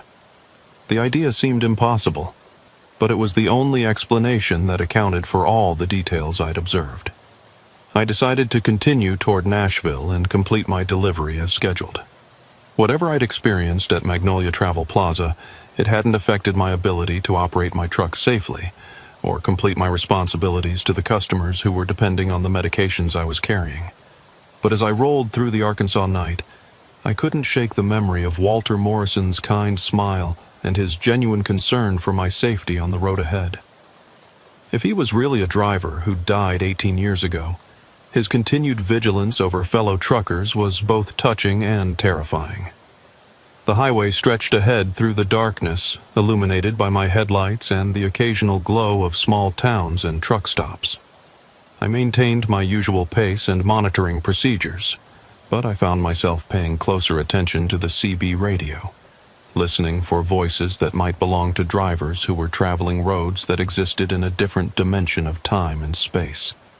Around midnight, as I was crossing into Tennessee, my CB crackled with a transmission that made my blood run cold. "Eastbound truck approaching the Tennessee line. This is Old Walter monitoring Channel 19. You've got some weather moving in ahead of you. Ice storm building around Nashville. Might want to consider finding a safe place to park until conditions improve." I grabbed my microphone with shaking hands. "Old Walter, this is the Red Kenworth you talked to this afternoon. Are you monitoring current weather conditions?" "Affirmative, Red Kenworth. Been watching the weather reports, and it's not looking good ahead of you. The storm's been building all evening, and road conditions are deteriorating rapidly." I checked my weather apps and GPS system again. Both showed clear conditions throughout Tennessee, with no storms or advisories reported. But Walter's voice was clear and concerned, carrying the authority of a driver who'd spent decades monitoring weather patterns and road conditions. "Walter, my weather information shows clear conditions. No advisories or warnings." "Don't trust those electronic gadgets, Betty. Trust the voice of experience. I've been through too many storms to ignore the warning signs. Find a safe place to park and wait for daylight." The use of my name confirmed that this was the same Walter Morrison I'd met at the truck stop. But if my research was accurate, Walter had been dead for 18 years. Either I was experiencing some kind of ongoing hallucination, or I was receiving safety warnings from a driver who was broadcasting from beyond the grave. "Walter, where are you located?" "Southbound on Highway 61, about 50 miles west of you. Been monitoring traffic reports and talking to other drivers about conditions ahead." Highway 61 was a north-south route that wouldn't intersect with my eastbound travel on Interstate 40. If Walter was really monitoring traffic conditions, he would have to be getting information from other sources rather than direct observation. As I continued east toward Nashville, I started encountering exactly the weather conditions that Walter had warned about. The temperature dropped rapidly, and a light drizzle began that quickly turned to freezing rain. Within 30 minutes, I was driving through an ice storm that made the highway increasingly treacherous. I reduced my speed and increased my following distance, using the techniques that 3 decades of experience had taught me for handling hazardous conditions. But the storm was severe enough to make continued travel dangerous, especially with valuable pharmaceutical cargo that couldn't be risked in an accident. I found a truck stop outside Nashville and pulled in to wait for the storm to pass. As I was parking my truck, the CB crackled again with Walter's voice. "Red Kenworth, this is old Walter. Glad to see you found a safe place to park. Storm should clear by morning and you'll be able to complete your delivery safely." "Walter, how did you know I was parking?" "Been monitoring your progress and the weather conditions. Just want to make sure fellow drivers stay safe out here."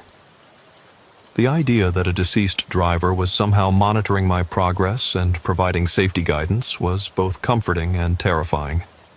If Walter was really looking out for me, his ghostly presence represented the kind of professional solidarity that had always characterized the trucking community. I spent the night at the truck stop, watching ice accumulate on my windshield while other drivers dealt with the same hazardous conditions that Walter had warned about. By morning, the storm had passed, and road conditions had improved enough to allow safe travel. I completed my delivery to Med Logistics in Nashville without incident, arriving exactly on schedule despite the weather delay. The pharmaceutical cargo was accepted and immediately distributed to hospitals throughout the Southeast, where it would help save lives and improve patient outcomes. But as I prepared to deadhead back to California for my next load, I couldn't stop thinking about my encounter with Walter Morrison and the other drivers at Magnolia Travel Plaza. Whether they were real ghosts, hallucinations, or something else entirely, they represented a connection to trucking's past that was both beautiful and haunting. Over the following weeks, I researched the phenomenon of ghost truck stops and deceased drivers who were reported to still be active on the highways. I found dozens of similar stories from drivers across the country, encounters with truckers who seemed to exist in earlier eras, warnings from deceased drivers about road hazards, and truck stops that appeared to operate normally but didn't exist in current reality. Some drivers attributed these experiences to fatigue, stress, or the psychological effects of spending long hours alone on isolated highways. Others believed they represented genuine encounters with spirits who remained connected to the trucking life they'd known. For me, the experience changed how I approached my career and my relationship with the trucking community. I began to see myself as part of a continuum that stretched back through generations of professional drivers who had dedicated their lives to moving America's freight safely and efficiently. I also developed a deeper appreciation for the older drivers who had built the traditions and standards that defined professional trucking. Whether Walter Morrison was a ghost, a hallucination, or something else, his concern for my safety represented the values that had always made trucking more than just a job. The highway remains a place of mystery and wonder, where the boundaries between past and present sometimes blur.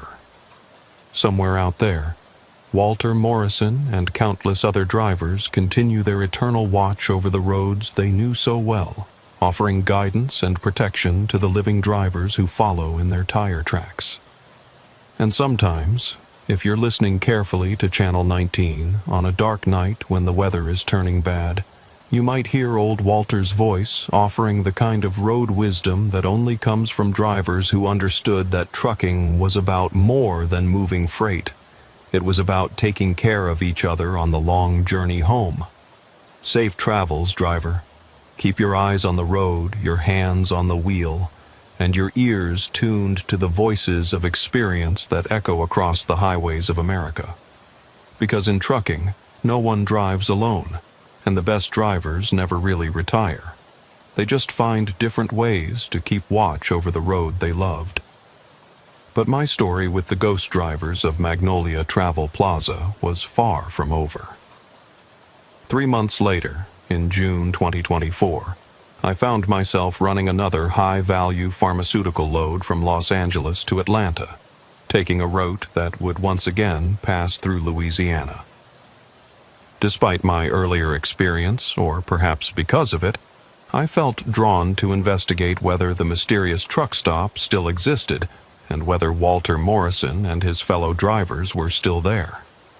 This time, I was hauling a load of experimental cancer treatments worth over $4.2 million, bound for research hospitals throughout the Southeast. The freight required even more stringent security protocols than my previous load, including satellite tracking, armed escort coordination, and direct communication with federal law enforcement agencies monitoring high-value medical shipments. The load had originated from Prometheus Pharmaceuticals in Los Angeles, a cutting-edge biotechnology company that specialized in developing breakthrough treatments for terminal illnesses.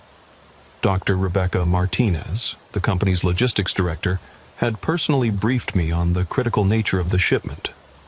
"Betty, these medications represent years of research and clinical trials. There are cancer patients in Atlanta, Birmingham, and New Orleans whose lives depend on receiving these treatments within the next 72 hours. We've chosen you because of your impeccable safety record and reputation for handling sensitive cargo." The delivery schedule was extremely tight. I had to reach Emory University Hospital in Atlanta by Thursday morning, then continue to UAB Hospital in Birmingham, and finally to Tulane Medical Center in New Orleans. 3 critical deliveries across 3 states, with no margin for error or delay. I departed Los Angeles on Monday evening, planning to drive through the night to make maximum use of my available hours while avoiding the intense heat and traffic of daytime travel through the Southwest deserts. My Kenworth was running perfectly, and I'd spent the afternoon before departure performing a comprehensive pre-trip inspection and maintenance check. The route would take me east across California, through Arizona and New Mexico, then southeast through Texas and Louisiana before turning northeast toward Georgia. Approximately 2,400 miles that I could cover in 5 days while maintaining full compliance with hours of service regulations and security protocols. Tuesday took me across the Mojave Desert and through Arizona, where I stopped for fuel and my mandatory rest break in Flagstaff. The mountain air was crisp and clean, providing a refreshing contrast to the smog and congestion of Los Angeles. My refrigeration unit was maintaining perfect temperature control, and all monitoring systems showed optimal performance. Wednesday brought me through New Mexico and into Texas, where I made excellent time across the vast expanses of desert and ranch land. The landscape was stark but beautiful, with endless horizons that reminded me why I'd fallen in love with long-haul trucking 3 decades earlier. I spent Wednesday night at a truck stop in Beaumont, Texas, planning to cross Louisiana on Thursday morning. Thursday morning, as I was preparing to enter Louisiana, I made a deliberate decision to take the same route that had led me to Magnolia Travel Plaza 3 months earlier. I told myself it was because the routing had been efficient and had helped me avoid traffic delays, but the truth was that I needed to know whether my earlier experience had been real or imagined. I programmed my GPS to follow the same state highway through rural Louisiana, telling myself that I was simply conducting an experiment in route efficiency. If the truck stop didn't exist, I would know that my previous experience had been some kind of hallucination or stress-induced episode. If it did exist but operated as a normal commercial facility, I could put my concerns to rest and focus on my delivery schedule. But if I encountered the same anachronistic conditions and ghostly drivers, I would have to accept that I'd stumbled into something that existed outside normal reality. The state highway led me through the same beautiful countryside I remembered from my previous trip. Moss-draped cypress trees, small farms, and historic buildings that spoke to Louisiana's rich cultural heritage.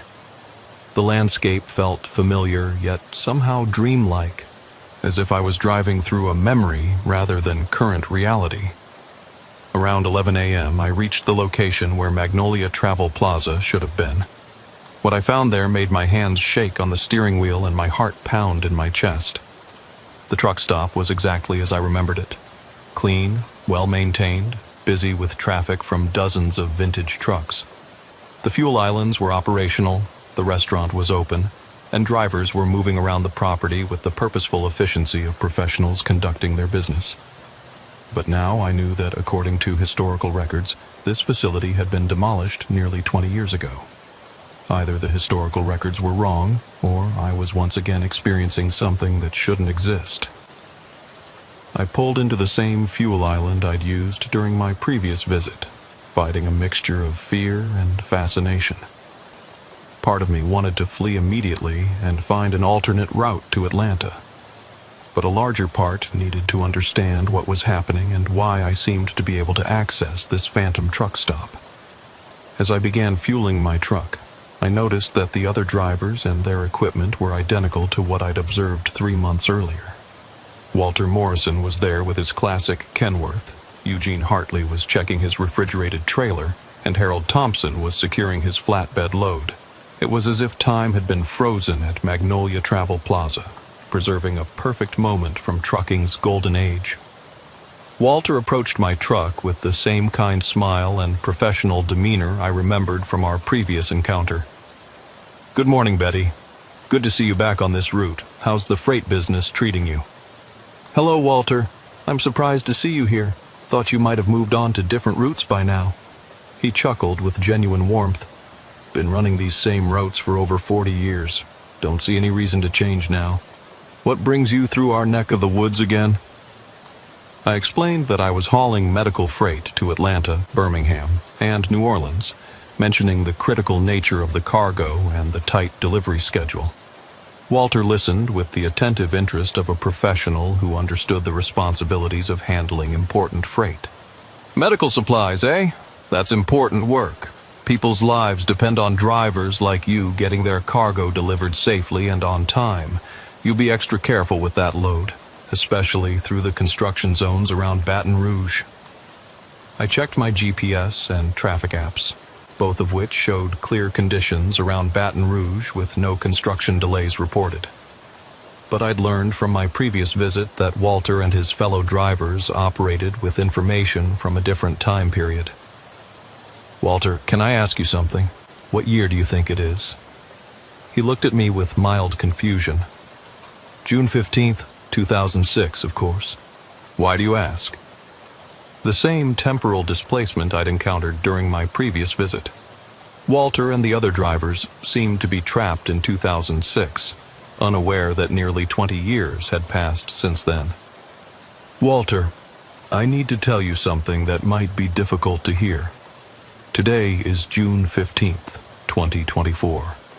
It's been 18 years since 2006. His expression shifted to one of kind concern.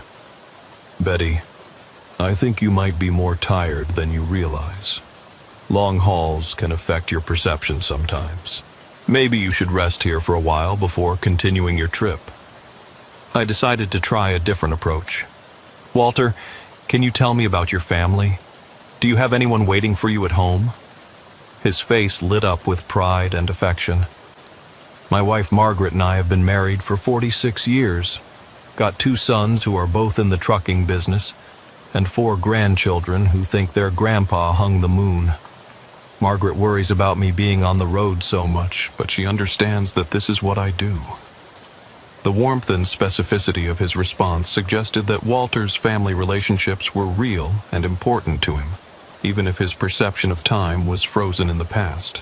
I wondered whether his wife and children knew about his continued presence at this phantom truck stop, or whether they had mourned his death and moved on with their lives.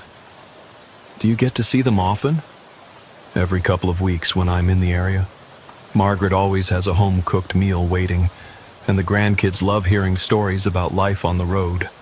They're too young to understand the business yet, but maybe someday they'll follow in the family tradition." Walter's description of his family life was detailed and heartfelt. But if my research was accurate, his wife had likely died years ago, and his children and grandchildren were now middle-aged adults who had their own families and careers. The Walter Morrison I was talking to seemed to exist in a bubble of time that preserved his life as it had been in 2006. I spent another hour at Magnolia Travel Plaza, talking with Walter, Eugene, and Harold about their routes, their equipment, and their perspectives on the trucking industry. Their knowledge remained extensive, and their personalities unchanged from my previous visit. But I now understood that I was interacting with drivers who were somehow trapped in a moment from the past.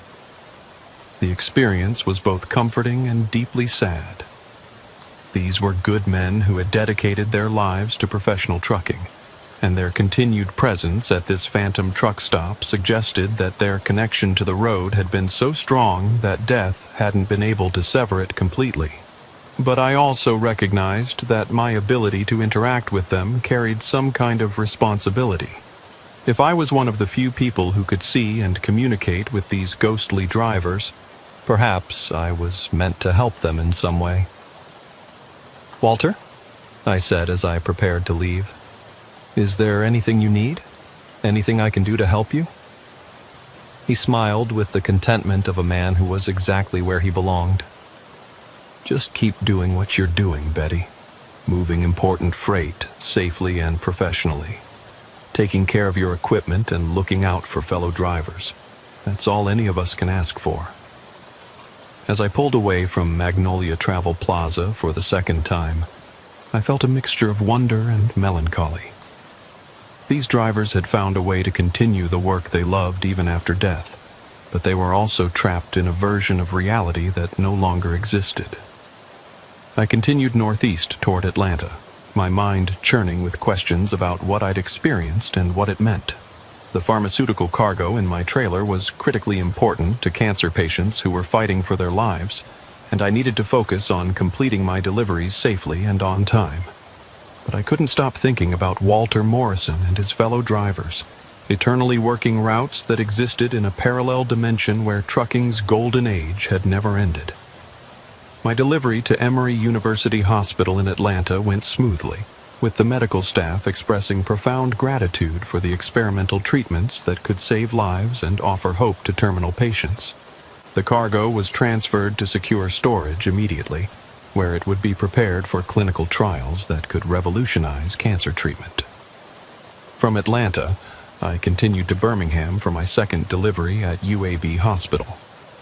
The medical team there was equally appreciative, explaining that the treatments I'd delivered would be used in groundbreaking research that could benefit cancer patients worldwide. My final delivery in New Orleans at Tulane Medical Center completed the shipment successfully, with all cargo delivered on time and in perfect condition. The 3-day journey had been professionally satisfying, knowing that my work was directly contributing to medical advances that could save lives.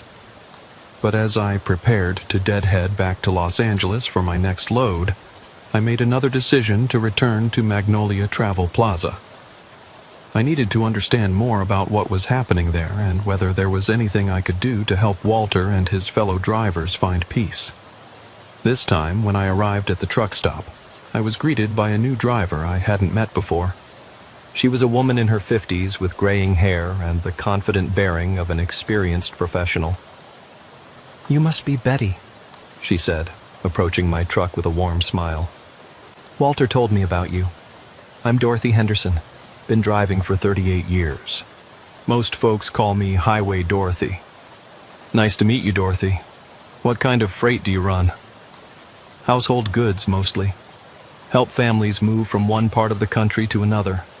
Not glamorous work, but it's honest and it serves a real need. People depend on drivers like us to transport their most precious possessions safely." Dorothy's knowledge of trucking was as extensive as the male drivers I'd met, and she spoke with the authority of someone who had succeeded in a profession that was still predominantly male. But like Walter and the others, her perception of current conditions seemed to be frozen in the past. "Dorothy, when did you start driving professionally?" 1988. Learned on my husband's truck after he was killed in an accident.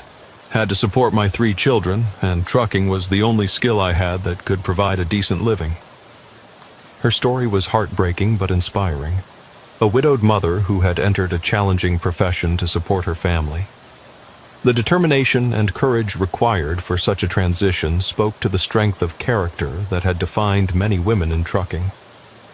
How did your children handle you being on the road so much? It was difficult, especially when they were young. But they understood that I was working to provide for them and give them opportunities I'd never had. All 3 graduated from college, and they've got good careers now. They're proud of their mother, even if they worried about me on the road. Like Walter's description of his family, Dorothy's account was detailed and emotionally authentic. But if she was deceased, like the other drivers at Magnolia Travel Plaza, her children were now adults who had built their own lives after mourning their mother's death. Dorothy, what's the most rewarding aspect of trucking for you? The independence and the variety. Every load is different, every route offers new scenery, and you meet interesting people along the way. But most of all, it's the satisfaction of completing important work professionally. People trust you with their possessions, their livelihoods, their dreams. That's a responsibility I've never taken lightly. Her perspective on trucking reflected the values that had always defined the best professional drivers: responsibility, integrity, and pride in honest work. These were timeless qualities that transcended changes in technology, regulations, or industry structure. I spent several hours at Magnolia Travel Plaza, talking with Dorothy and the other drivers about their experiences, their families, and their perspectives on trucking. The conversations were rich and meaningful, offering insights into the human side of an industry that was often reduced to statistics and economics. But I was also troubled by the realization that these drivers seemed to be trapped in a loop that prevented them from moving on to whatever came after death. Their continued presence at the truck stop suggested that they had unfinished business or unresolved attachments that kept them bound to their earthly existence. "Walter," I said during a quiet moment, "do you ever think about what comes next? About life after trucking?" He considered the question seriously. "I suppose I'll retire eventually, when I can't pass the physical anymore. Spend more time with Margaret and the grandkids. Maybe do some fishing. But I can't imagine not being connected to trucking somehow. It's been my whole adult life." "What if I told you that Margaret and your family are waiting for you somewhere else? That they're ready for you to join them?" Walter's expression became wistful. "I'd like to believe that's true. But right now I feel like I have work to finish here. Routes to run, freight to deliver, fellow drivers to look out for. Maybe when that work is done, I'll be ready to move on." His response suggested that Walter and the other drivers were aware on some level that their current existence was temporary, but they weren't ready to let go of the lives they'd known. The truck stop served as a kind of purgatory, where they could continue the work they loved while avoiding the final transition to whatever came next. Over the following months, I found myself returning to Magnolia Travel Plaza whenever my routes took me through Louisiana. Each visit revealed new details about the drivers who gathered there and the phantom existence they maintained. I learned that the truck stop existed in a kind of temporal bubble, where the drivers experienced a perpetual loop of the same period from 2006. They had no awareness of the passage of time or the changes that had occurred in the outside world since their deaths.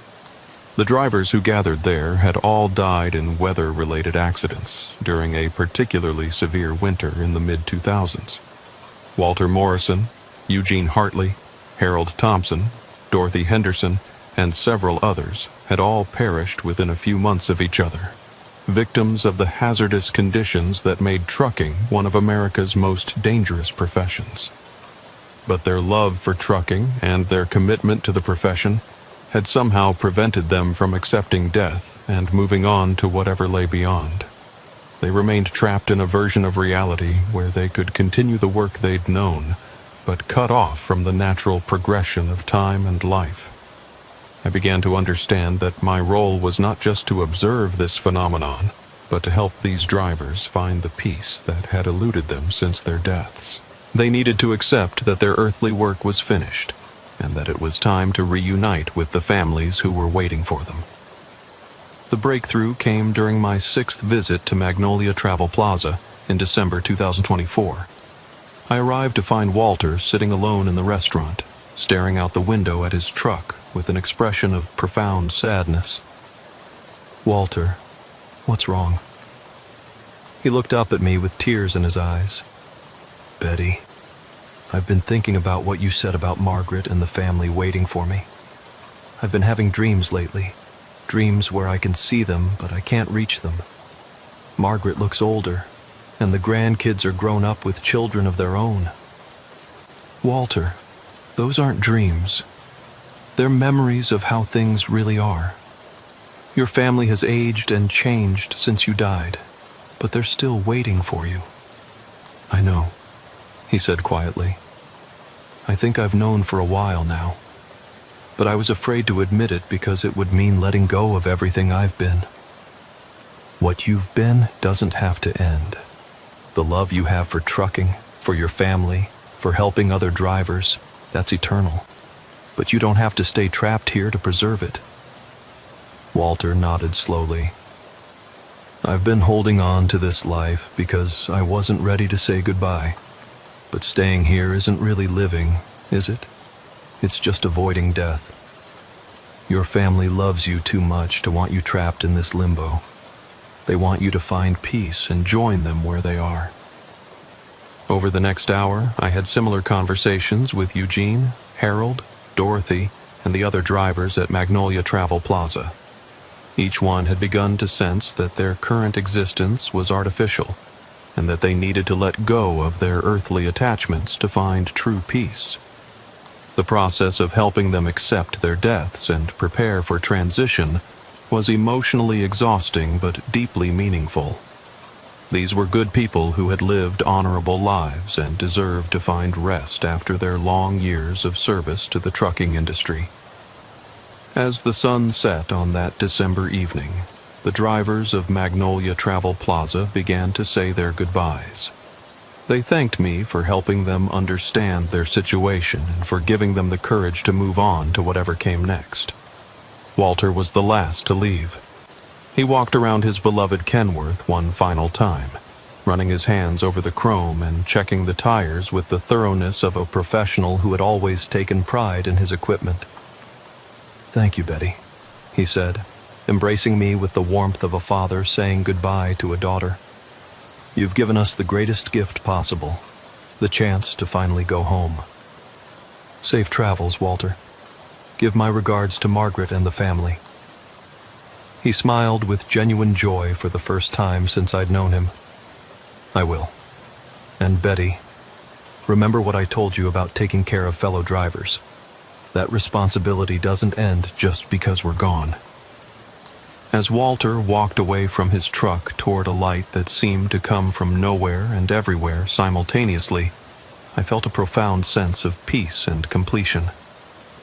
The drivers of Magnolia Travel Plaza had found the rest they deserved, and I had played a small part in helping them reach their final destination. The truck stop faded around me as the last driver disappeared into the light, leaving me alone on an empty stretch of Louisiana highway. When I checked my GPS, I found that I was parked on the shoulder of a rural road with no truck stop or any other facility in sight. But I wasn't afraid or confused. I understood that I had been privileged to help good people find peace after years of wandering in limbo. The experience had changed my understanding of life, death, and the connections that bind us to the work we love and the people we care about. I continued my journey back to Los Angeles, carrying with me the memory of Walter Morrison and his fellow drivers who had taught me that some responsibilities transcend death and that the best aspects of human nature, compassion, dedication, and love, are truly eternal. The highway stretched ahead through the darkness, illuminated by my headlights and the knowledge that somewhere beyond the visible horizon, good drivers had finally found their way home. And I knew that whenever I faced challenges or difficulties on the road ahead, I would remember Walter's words about taking care of fellow drivers and honoring the traditions that make trucking more than just a job. In the end, Magnolia Travel Plaza had been a way station not just for ghostly drivers seeking peace, but for a living driver learning about the deeper meanings of the profession she had chosen. The Phantom truck stop had taught me that trucking is about more than moving freight. It's about service, community, and the eternal bonds that connect all who answer the call of the open road. Safe travels, Walter. Safe travels to all the drivers who have gone before us and all who will follow. The highway continues, and so does the watch we keep over each other on the long journey that never truly ends.